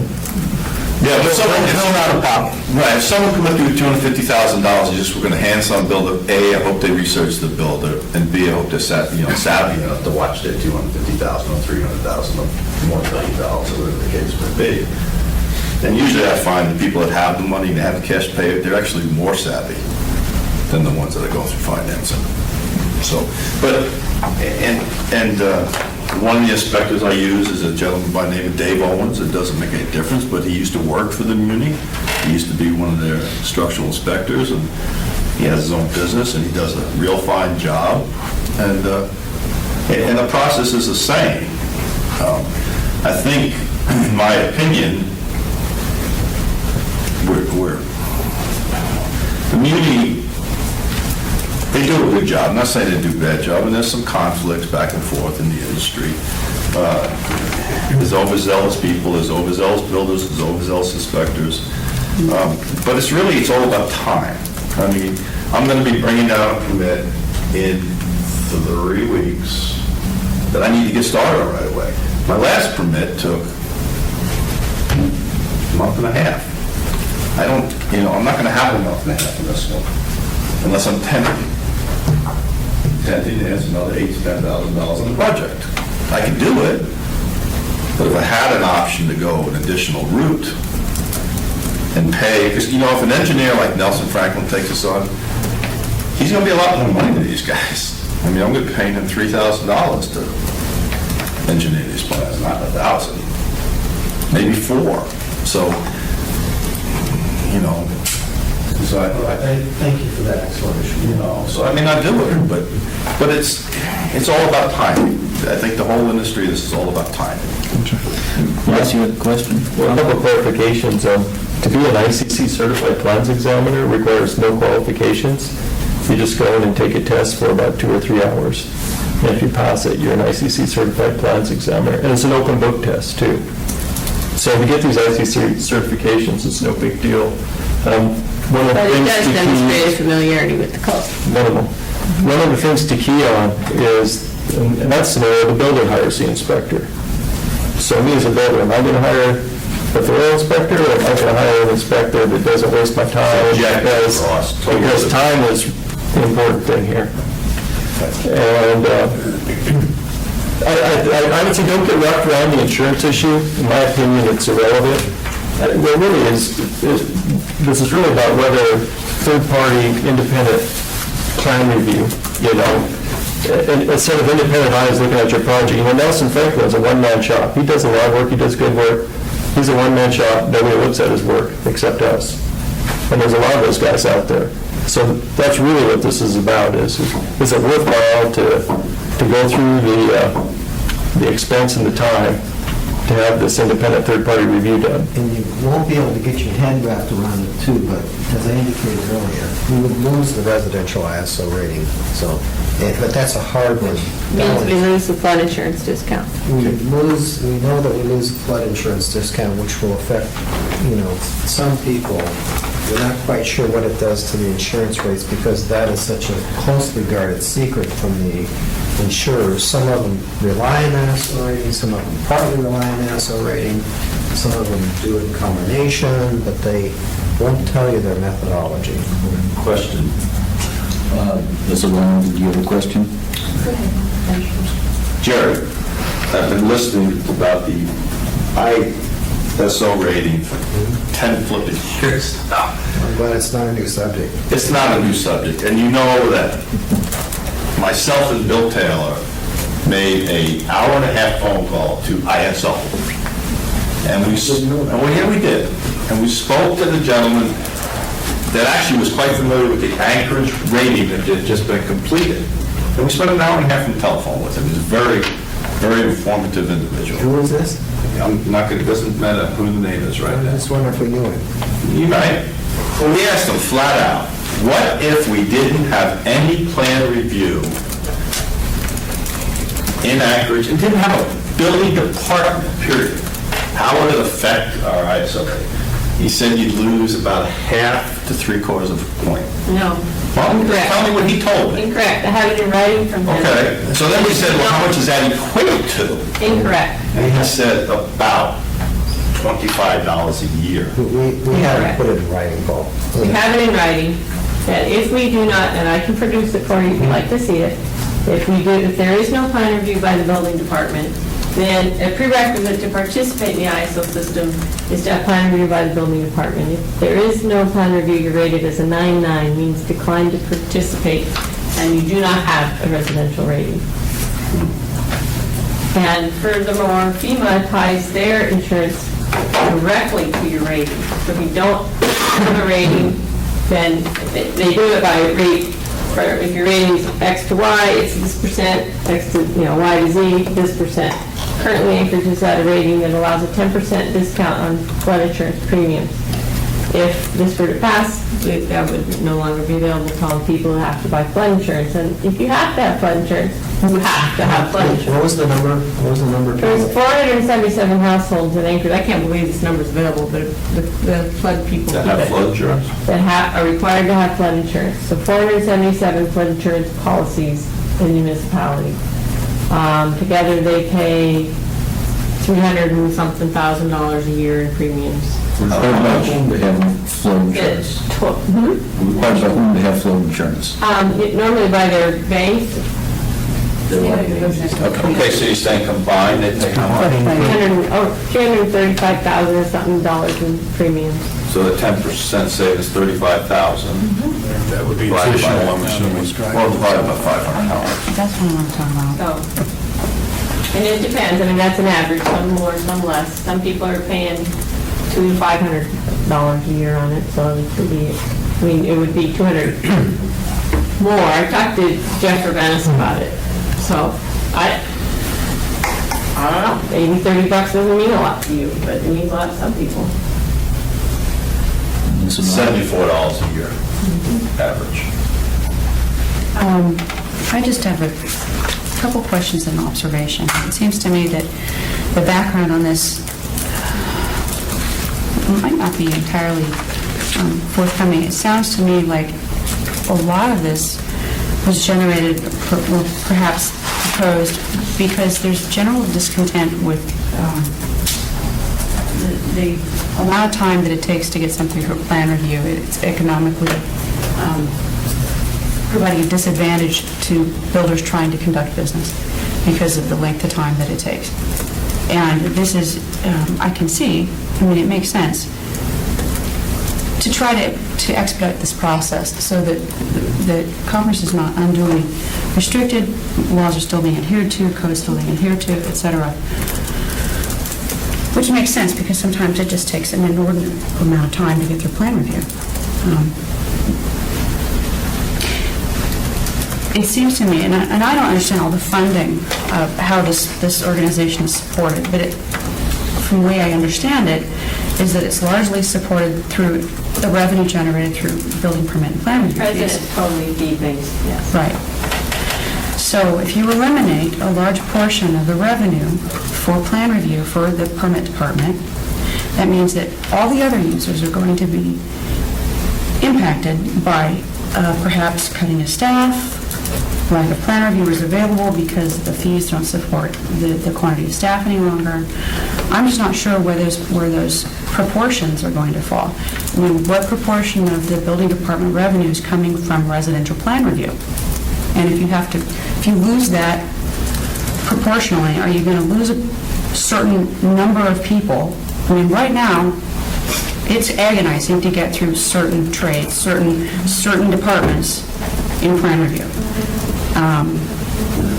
Simply because either the staff is not there, or there aren't enough people staffing it, I mean, in proportion to the work, or they're on vacation and you've got one person standing in, or it's a 4-day work week for somebody. You know, it's difficult sometimes, and you're alone. So I'm sure a lot of people are. So what I'm interested in is, because I don't see this anywhere in here, is what is the economic impact to the rest of the building community if this thing passed? Well, those To us. comments are very well appreciated, because I see you in the lobby often, so you know how it functions like a lot of other people do. We're staffed at a minimal staffing level. The budgets have been cut for the past 4 years. We've had to deal with economic realities that, quite frankly, a lot of the staff that's left across the board are some very competent staff, so they've been trying to take up the slack to make sure that good customer service is still delivered, but it's very challenging. We can give you the statistics on how much of it is residentially driven versus commercial. We're not anticipating, even if this ordinance did go through, to reduce staffing levels, that we would just reallocate on the plan review to help expedite the other reviews perhaps a little bit quicker. The residential are quite complex.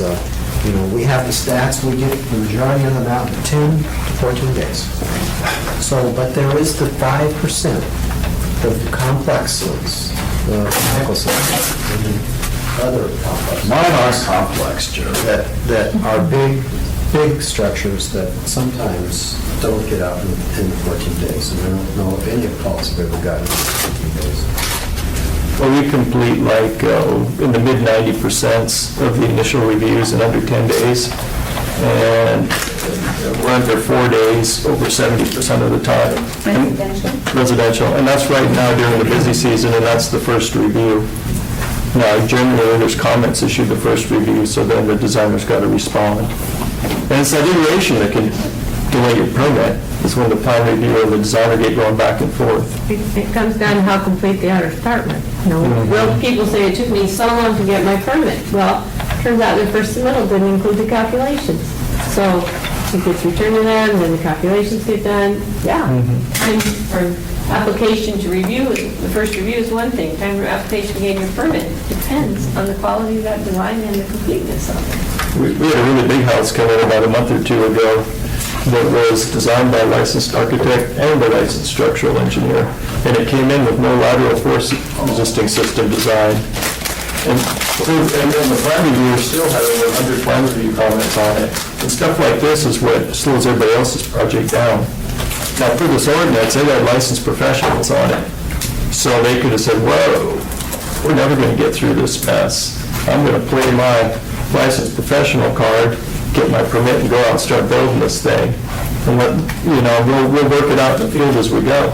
Well, guess what? Now we're going to bog down the inspector. And it's the same inspectors inspecting commercial and residential and everybody else's project. So our 98% same-day inspection thing, if people, start to use this and forego plan review, inspection's going to get bogged down. We're probably going to slow down on that inspection turnaround. But that would actually increase your revenue because you'd have more inspections. Yeah, but we know commercial, they pay for it. And we only have so many people. If they do longer inspections, you'd be right, yeah. You're right, you got a point there. Because I'm here private too, and I know you guys are underfunded and understaffed. I mean, and when it comes in here, it picks up on that right away. And I can see your pain because you do build high-end houses and, your customers don't want to wait a month and a half to start building. Well, I mean, it's a pretty tough issue for people that are being affected by it.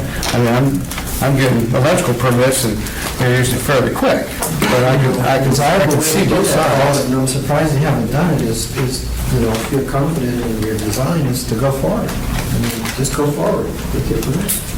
And then I have somebody like Well, Bill come out there and say, well, I didn't see the footage, so I'm failing the house. That's still going to happen. You go forward without a permit under the regulation that allows you to go forward at your own risk. You can walk inspection. well, we've tried. I don't cheat on that. Next year's budget, next year's budget, we propose additional staff at the counter to help expedite moving people through. We're talking about giving a fast lane for the professionals that come in on a regular basis, so they don't have to stand behind John Q. Public that ask a myriad of questions. So we're trying to continue to, and the mayor is acutely aware of our dilemma here. I want to throw out a kudo to the bid. We've got offices in multiple locations across the United States, let's say. And to get a permit review in generally 4 days, no more than 10, is phenomenal. To get a building permit for residential in Hawaii takes a year. That, to hear that you can't wait 2 weeks is... Yeah, but Scott, a precedence was set up here 20 years ago. Yeah, and the bar was set maybe a little too high. I did have one question, though. It's that bothers me here a little bit on page 3 of 7 of the proposed ordinance here. D4, line 21, it talks about the registered design professional certifies the design specifications. What would a certification include? Please tell me it'd be more than my seal. What was it again? You said 24? D4, line 21. D4. Because as a licensed professional, I occasionally pick up the house for a preferred client. And because we're architects, we will seal it. But I'm not going to pretend that because I've got my seal on there, that I'm certifying that it is meeting all the codes. Personally, I enjoy the benefit of having a ICC reviewer look at it, and they come up with darn good comments of things that I miss. As great as I think I am, I'm not perfect. But that's what that means, yeah, you just, via your seal, you certify it. Like civil engineering is a really broad field of engineering, and you could take a civil engineer that's never designed a structure in his life, but he's got 30 years of experience, and boom, he could seal this lateral force resisting system on this house, and he wouldn't know anything more about it than a mechanical engineer. What are my questions coming for is, if I got out of my calendar a little bit and I designed a house for a developer, and he says, I got an architectural seal, boom, I want my permit. The way it reads is the certification is different than the stamp, is reading and... Yeah, I anticipate if this were to pass, we would have a new form that would say all It these would be things. something that the designer would have to sign and promise that he's done everything he will give kids away or whatever. I mean, if you read the ordinance, when I read it, what I assumed would happen is there would be a separate letter or form, like you say, that the designer would have to sign, and it would not only say that he verified that it had been reviewed and code compliant, but it also indemnified the bill of safety. Yeah. And that's something you're gonna have a hard time finding an engineer to sign. Well, have you shown this ordinance to somebody else in Franklin? Actually, there's 6 engineers that are willing to sign on this. But have they actually read the ordinance? I think so, but I think before the ordinance passes, I think all this register is going to come out. I think it's going to be an engineer, because we're talking about engineering. So I think that's going to be inclusive change in here. Scott, your comment that you like an ICC plan reviewer to check your plans. Well, we just learned tonight that one of the plan reviewers is an ICC registered, or ICC approved, or ICC anything. The other thing, you take a engineer, Westbrook, Franklin, Ben Owen, name a few more. I mean, they got 30 years, 25, Bill Westbrook's got 42 years of field experience, an engineer. Mr. Straight, I think he's, got 15 or 20 years. And you take a plan reviewer down here that's fresh out of school, has an engineering degree, they're more certified than a guy who's got 30 years experience in the field. So these are the questions that are going to come out, and everything I hear tonight are good questions, but you can't take away experience. I'm not going to take away you and John's ability to draw and design with your experience. I'm sure you've seen a lot of strange things, a lot of simple things. So if I was fresh out of school, I'm not going to say he can't design for a camel's butt because he does things the way he's learned in the last 30 years. My point was not so much the ICC certification or how much experience that plan reviewer has. It's the peer review. Extra set of eyes. And keep in mind too, if I might add, that the plans examiners here, and we do need to talk about that, Becky, had she's the been resources reviewing of for- all the other Yeah. people who are here, and they meet each week, and they have a consistent, they talk about different interpretations and what is going to be the interpretation of this piece of the code. It's not one individual, on an island. It's a group of plans reviewers that work very hard to have a consistent interpretation of the code, because we are the jurisdiction having authority. So we are doing that. When you open this up to, when you take that piece out of it, you introduce more inconsistencies because it's whichever way that particular architect or engineer is interpreting the code. We all know it's open to interpretation in certain places. That's why you guys are here. And Becky is like the least experienced one we got. She's been here like 12 years, and she's got like 5,000 houses under a review, and all she does is look out for code compliance. She's not concerned about the myriad of other design options that the engineers bouncing around in her head. And Wayne and Mark, the other structural engineers, they have thousands of reviews under all different types of structures.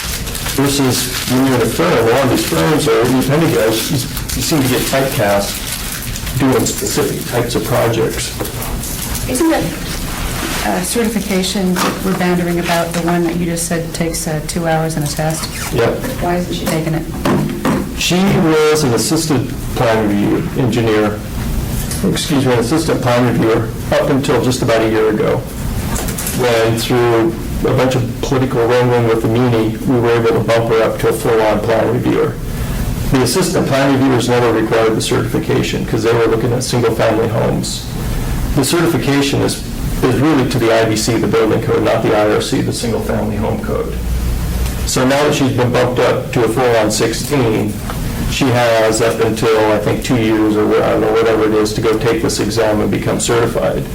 We really weren't going to force her to go take this exam until we had her looking at more commercial work, more IBC work, in terms of not just IBC structural work, but more of the life safety stuff, because that's really what the focus of the exam is. It's not structural. It's more of all the other aspects of the building code. So, but given how busy we are, all we do is crank out work. I really don't want to waste her time. I've been really trying to keep her focused on just kicking out reviews.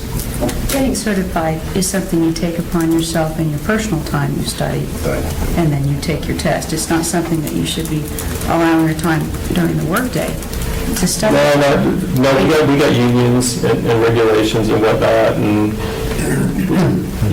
you got to be careful as to what you tell a person to do on their own time versus what you train them to do in the job. You can encourage them. I'm still, after a couple of these guys, there's an incentive, they get 5% extra pay if they get their PE. I cannot believe why some of those guys haven't gone to take it, except that, I thought the more time you let go out of school, people get more and more reluctant to take the plunge. Whereas we've got this in front of us here that really doesn't require action of the board, is for information here. I think we could sit here for many, many hours. I would like to call with the consent of everybody here to closure to this discussion with the understanding the Assembly's going to have a work session on August 16th from 11 to 12. As mentioned here, room 155 in City Hall. We could go toward that and bring our concerns forward. Personally, I think if we sit here too much longer, we're just going to be, beating dead rats here a little bit. Yes, Ms. Dunn. You just said that the purpose of our discussion was to understand it and bring forward concerns to the Assembly work session. Have we established what the board's concerns are enough so that they can be brought forward? Well, it's not, it's not my, it's my understanding that we're not writing a document of consensus of the board's position to bring to the Assembly, is that correct? You can, you can make a recommendation for or against, saying we've discussed this, our general feeling is that it should go forward, general feeling is it shouldn't, general feeling is some points of it are good and make further look. Or you can respond individually as individual members. But I think what I'm worried about, or what they, not worried about, but again, the Assembly public hearing is not, it's not a public hearing. The Assembly work session is not a public hearing. So the Assembly has nothing to go on unless you give it to them or show up in the public hearing and say something. So that's what you need to decide. As a board, do you want to make some kind of a statement on this ordinance one way or the other, or do you want to stay silent on it? Ms. Dunn. I believe that we are a diverse group with a bunch of diverse opinions about this particular ordinance and how it would affect not only the way we do business, but the people that do the business. And if we as a body are going to put forth an opinion, I think we should have one, otherwise... Mr. Chairman and Mr. Donald, Ms. Ransom. this won't affect everybody in this board, how they do business. It affects one and two family dwellings only. So if you're not associated with one and two family dwellings, it won't affect you one iota. It will. How? I'm a member of Anchorage, and I want to make sure that everything is done in the general good of the community. If that's your opinion, then you feel, do you really think, and I'll ask you later, but you feel Eagle River is substandard? Isn't the Navajo Valley inferior to another part of town where you head? No, I mean, is it inferior to Anchorage? I mean, that's the question. I agree with that. I think, what I was hearing is, I think we do need to take some action, and I think it's going to be very difficult for us to get to that point before 9 o'clock tonight. And I take exception to individuals going to assembly work sessions or the like with any form of representation of the spokesperson for the board. I have no problem with them saying I'm a member of the board, but I don't want individuals, because others haven't been in attendance, to be representing maybe something that isn't their belief. And so I think we're challenged here, and I'm almost of the mindset we need to slog through this. And so I'm going to make a motion. We can either accept the motion to slug through this tonight, stay until whatever it takes, or we could go into the work session too and do this at another opportunity. It's up to the members of the board here. I agree that we should come forward with recommendations as a unified body. We've got a few on the list. I don't think we need necessarily develop the solution to the problem, but we have to at least come up with the items of concern listed out. So it may not take quite as long as we talked about if we do something along that measure. Mr. Chair, may I make a motion? I think my motion is this, if it gets a second, fine. I'd like to invite the maker of the ordinance, Mr. Trombley, to a work session of this board and ask him to sit in and we openly discuss it and make the recommendations and see if he'll accept them at that time. Is that a motion? Second?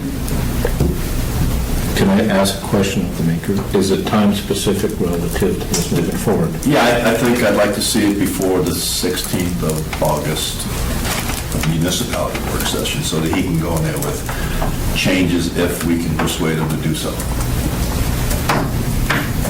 So I'd call it on, I don't have a calendar, but next week if you want. Has to be noticed. Has For a to work send- session? We don't have to know for a work session. Yes, you do. It's got to be 7 days. Make it 7 days from today. Send the meeting. 7 days. No, don't do 7 days from today. I got the damn- Yeah. No. It's the 6th. I can send out a doodle and do it in a quick time frame. I can send it out tomorrow morning. I thought Mr. Wheeler said if we went into a work session that wasn't something we were going to vote on, that we didn't need notification. He said that at the last meeting. But if it's a work session, we can't make a formal recommendation anyway, so.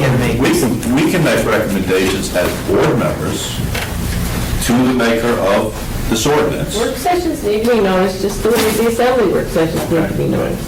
Fine.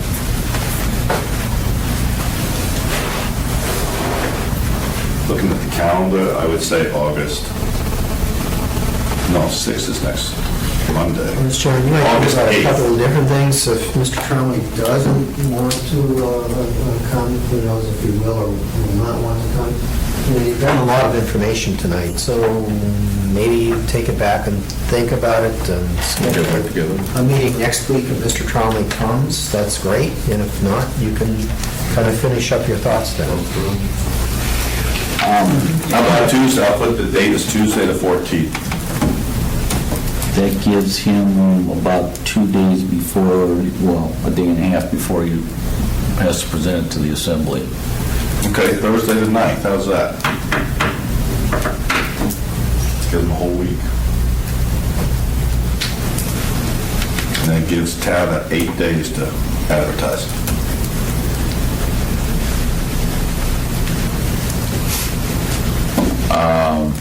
When's the next regularly scheduled board meeting? We had one scheduled for the 6th, August 2nd. second Thursday. But again, that's too early for notification.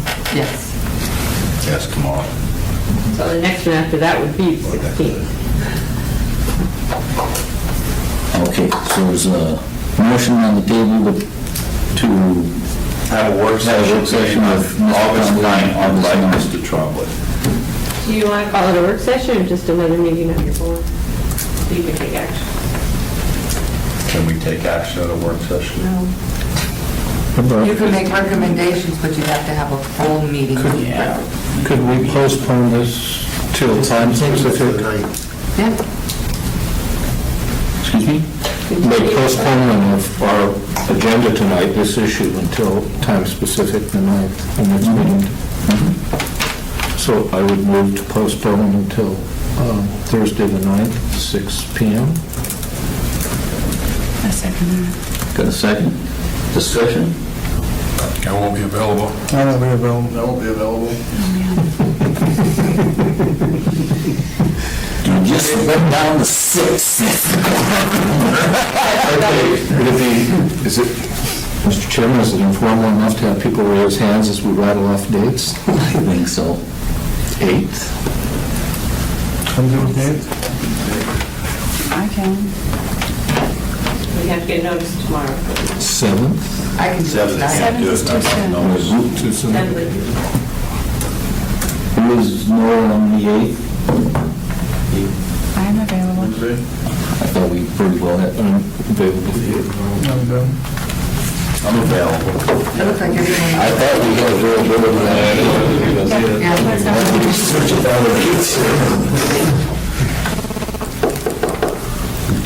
Postpone to the 8th for, not a work session, but a meeting. So we Chair, could I continue. have a quick request. Yes. I have a request that staff also prepare answers to some of the more, to some of the questions that were put forth, like economic impact to inspections, a potential slowdown of projects because these are tied up, impact to funding, impact to staffing levels. You know, we don't know if it's going to be used, so we can't really put a number on it. I know, but these are things I think that we ought to talk about. The statement was made that this only affects. Well, I guess you could say is, if it's worthwhile to even put forth such a thing, I guess one would have to assume that it would be used.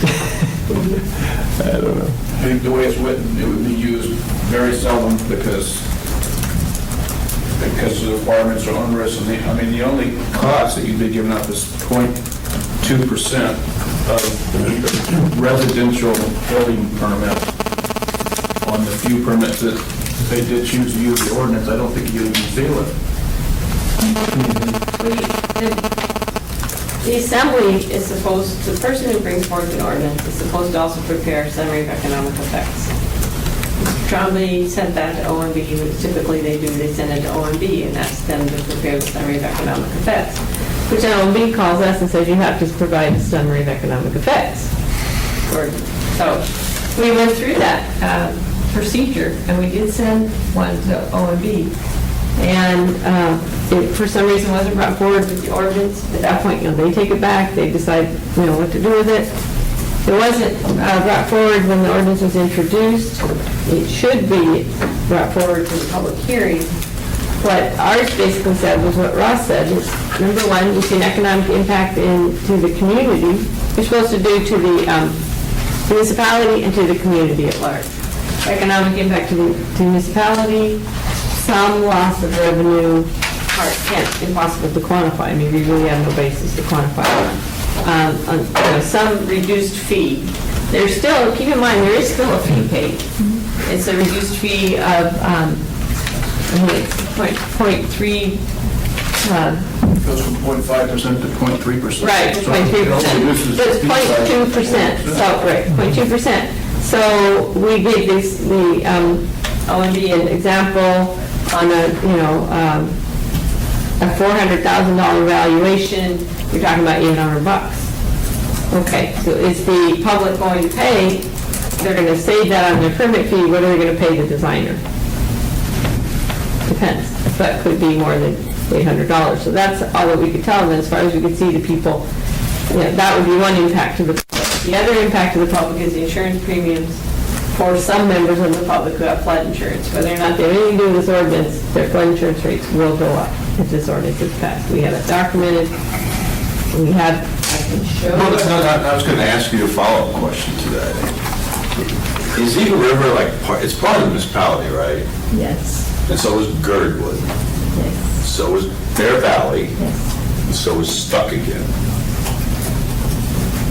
But yet those areas don't have plan reviews, so do they impact your rating and your whole deal here in MOA? On the ISO. When we met with the ISO, we're very clear to show them the boundaries of the building safety service area.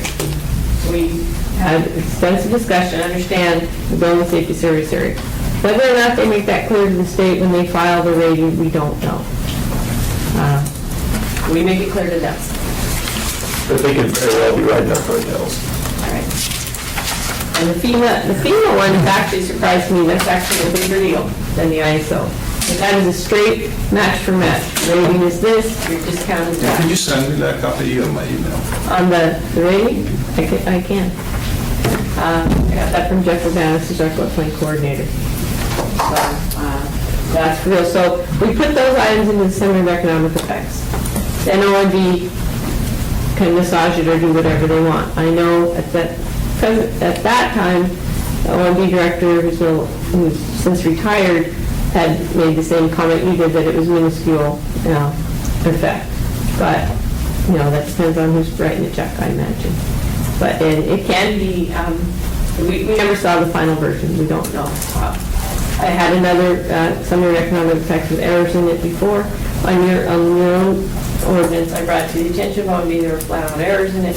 It was not corrected, and the assembly went forward based on the incorrect information. But I was not in a position to say so.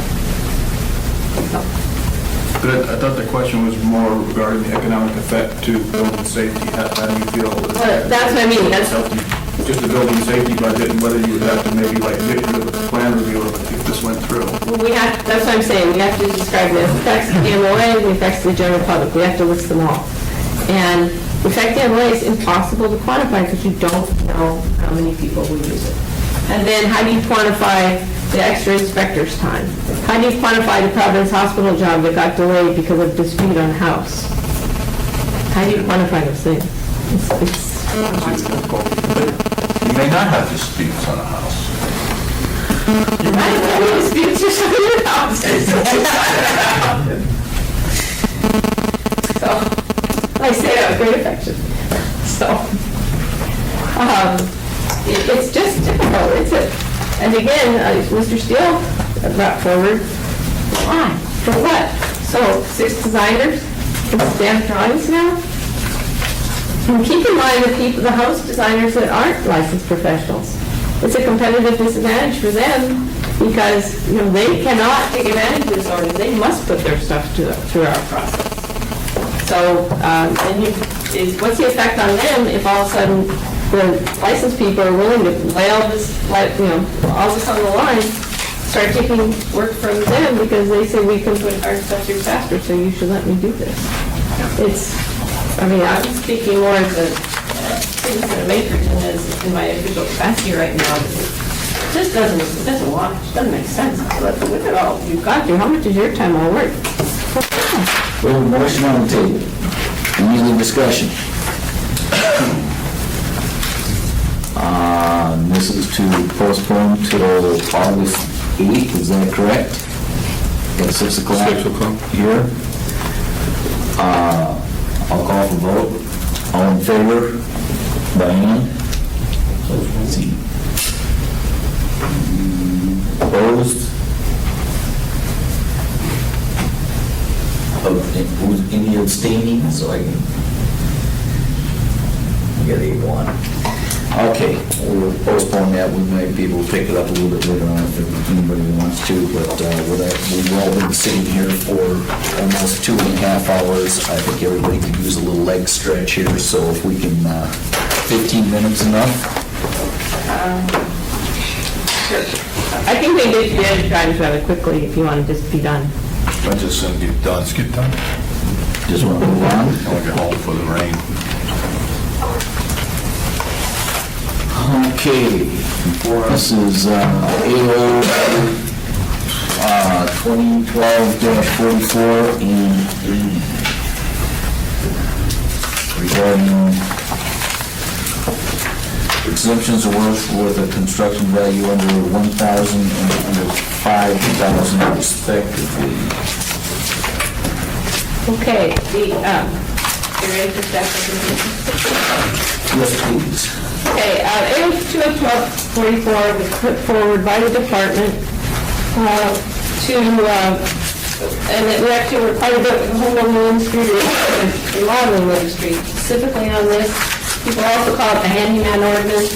The idea was to clarify that if you're doing work in this town of Anchorage, you're expected to have a license for the work that you do. Both state license and a municipality license. Our code is not 100% clear on that. This clarifies it, and it also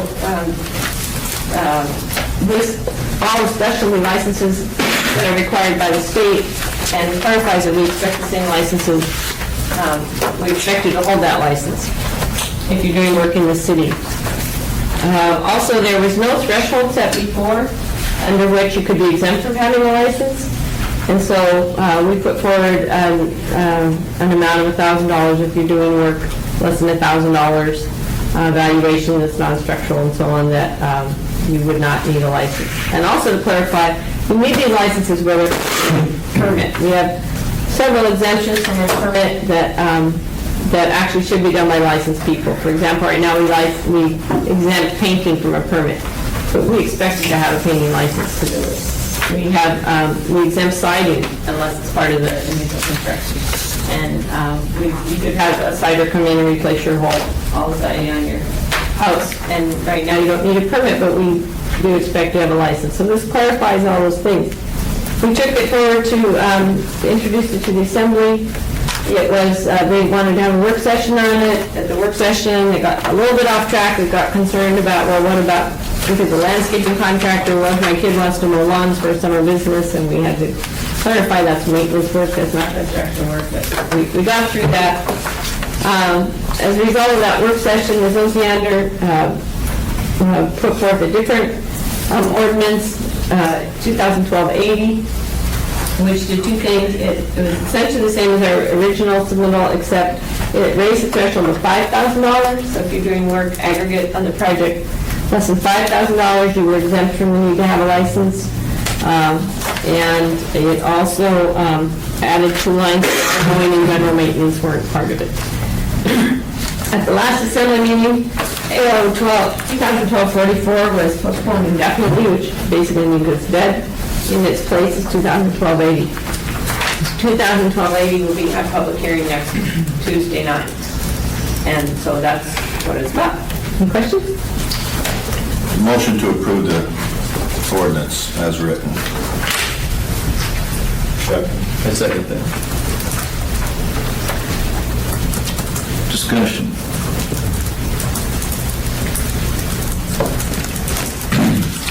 So is it my understanding 44 is dead then? 44 is postponed indefinitely, which basically means dead.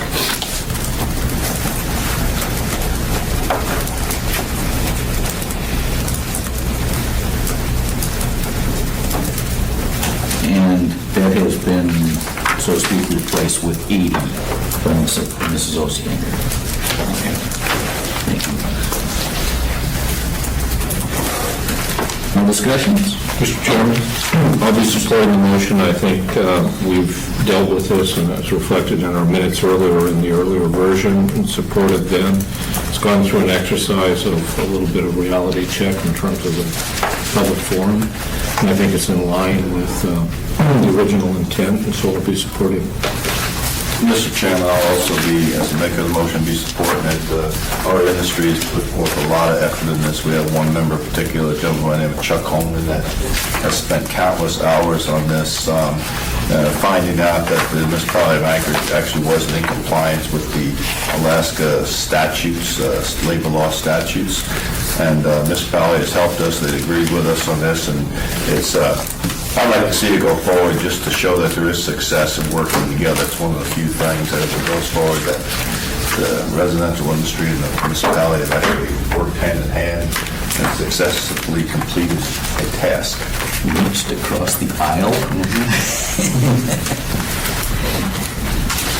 And I suggest call the question.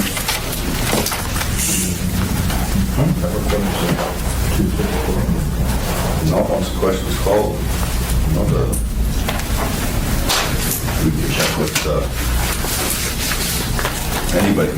It's a non-debatable motion. It's a non-debatable motion. But doesn't it step up the percentage passage?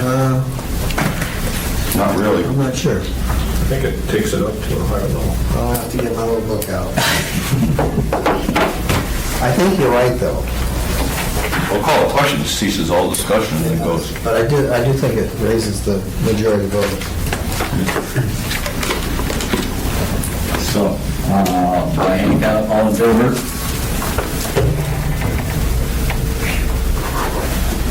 Passes unanimously from all present.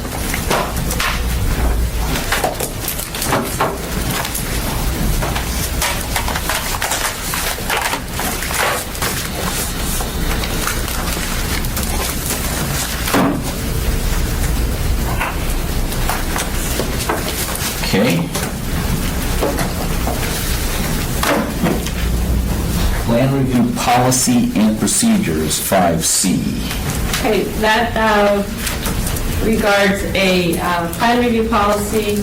There's been another, there's been a request on the table for years, apparently, for the municipality to adopt what's known as the white paper. We talked about it a little bit at your last meeting. The white paper was just a memorandum of understanding between the Structural Engineers Association of Washington and the building officials group of Washington regarding how plan review, call it attitude, and what the mindset of the plan reviewers, what the right atmosphere was, or right, well, we'll call it philosophy. So the Home Builders Association brought it to Development Services and asked for us to adopt it, and we took a look at it and said, "Yeah, we agree with all of these principles." But further, the Home Builders Association asked that we put that in a municipal policy and procedure. The document couldn't be adopted that way, verbatim, as a municipal policy and procedures, because there's strict rules for municipal policy and procedure, especially when it's signed by the mayor. So at that point, we did some adaptation of it, put it forward to the municipal attorney, took comments from the Home Builders Association. The municipal attorney considered both sides, incorporated comments from both sides, and we had hoped he would have that prepared to present tonight for your information prior to it going forward to the mayor to sign.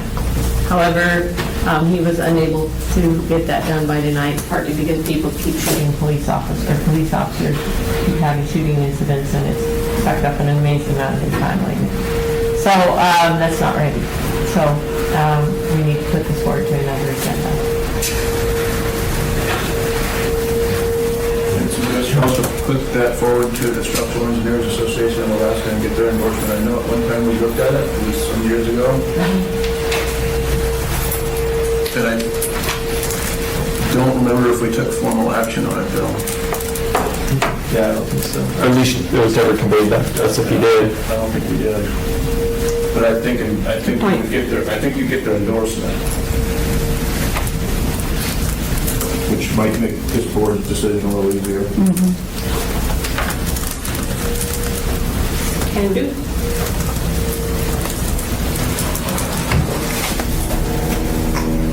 That's all we have on that item.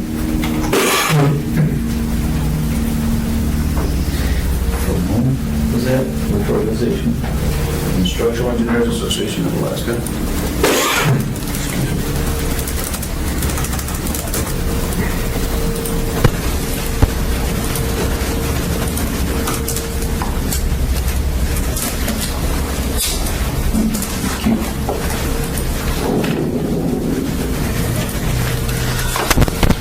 Okay.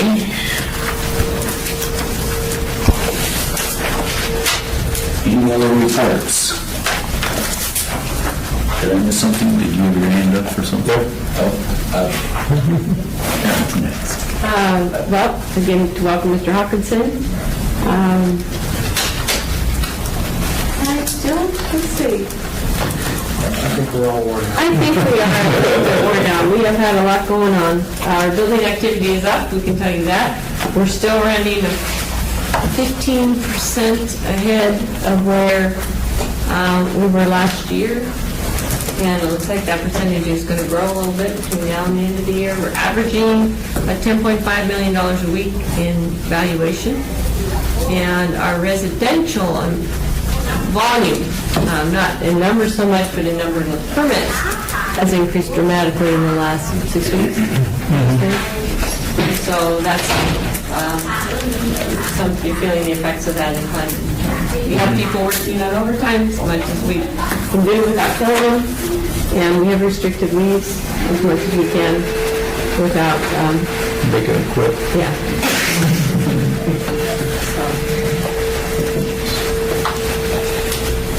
We do, those of you who know Tina Brooks, she's found her FMLA case is over. She's decided to accept a different employment. We're working to replace her.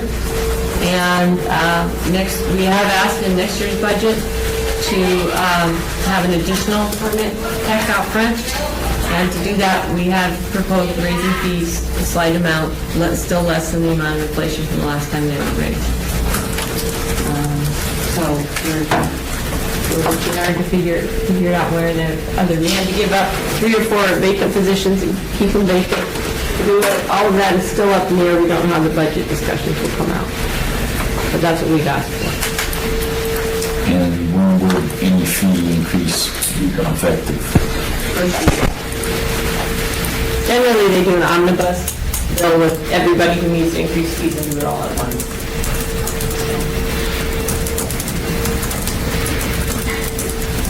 Questions?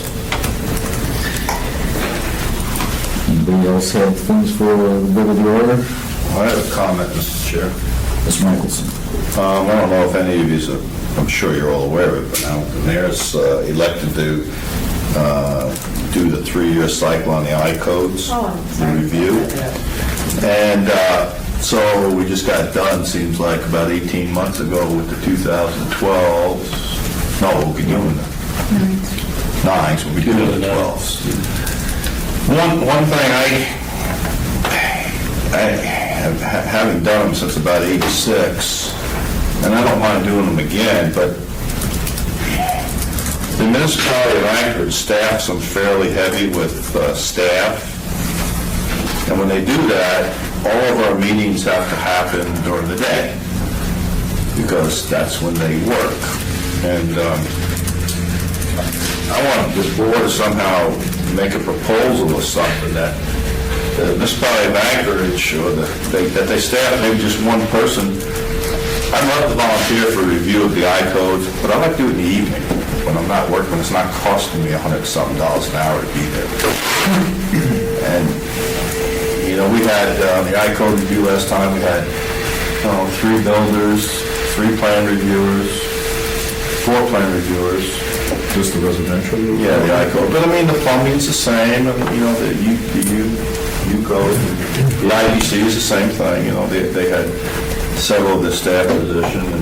But when you have to do it during the day, you know, 2 to 4 o'clock, you know, it's costing every one of us on the committee lots of money. It's not costing staff anything. Well, it is, because they're not doing their other jobs, but it just makes it very difficult.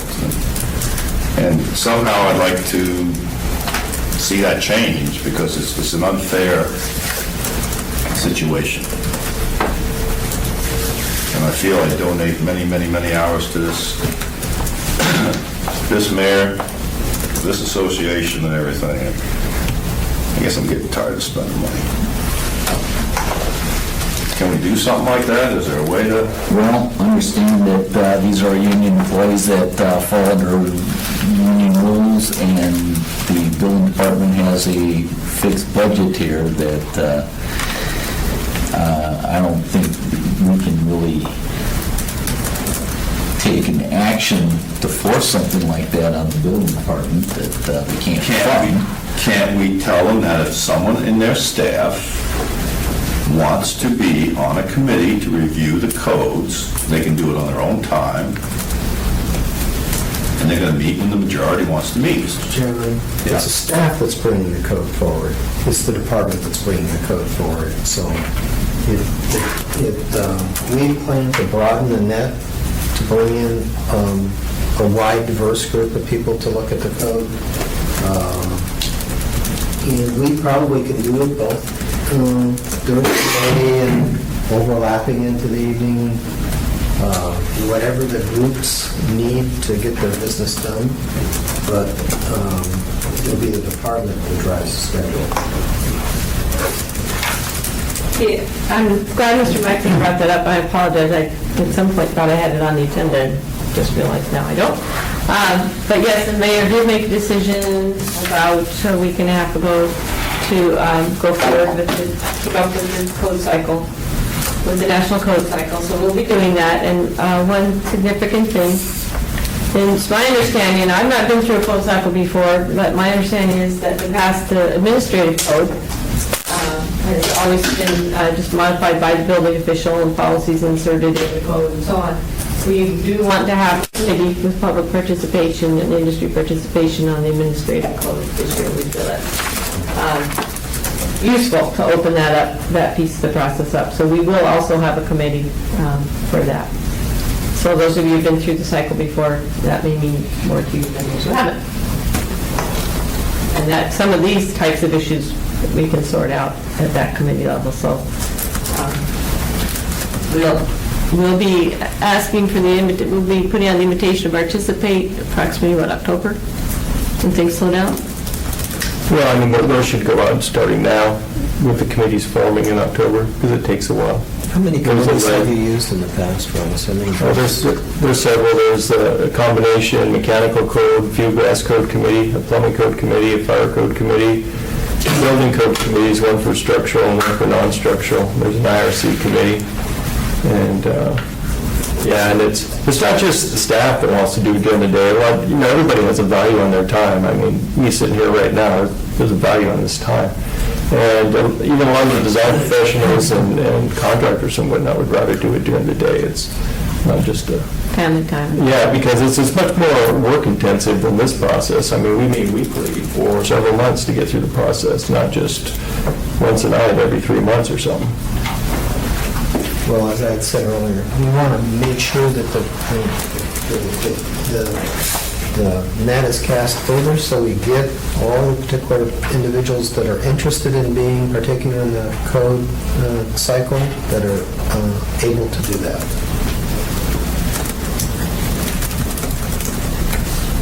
So I guess we're going to be starting shortly to start to put the groups That's the together. invitation, yeah. Yeah, but we won't start meeting until probably October when everybody starts, well, most people start slowing down a bit anyway. And then through the winter, when it's typically our slowest time for most of the design professionals and trades and whatnot. Have you heard anything about the state's progress on reviewing it? Have they started? The 09 code? Has the 09 code adopted yet with the state? Not last I knew. Yeah, last time I talked to Kelly, they were looking at skipping the 2012, given that they haven't even adopted the 09 yet. And this is really unusual for them, and normally it's So it's going to have for us. already.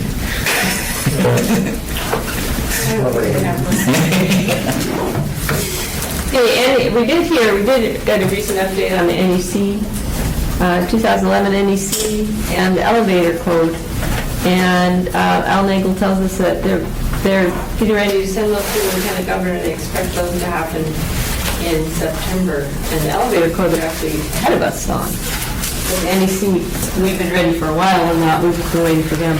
And then they put our ordinance forward.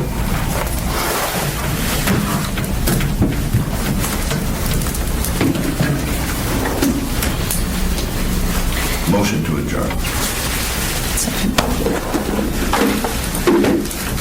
Need a second. I second. Who was second by Mr. Thank you very much. And so we will meet on 8/8. You know me? Can't wait. Hey, let's do it some more.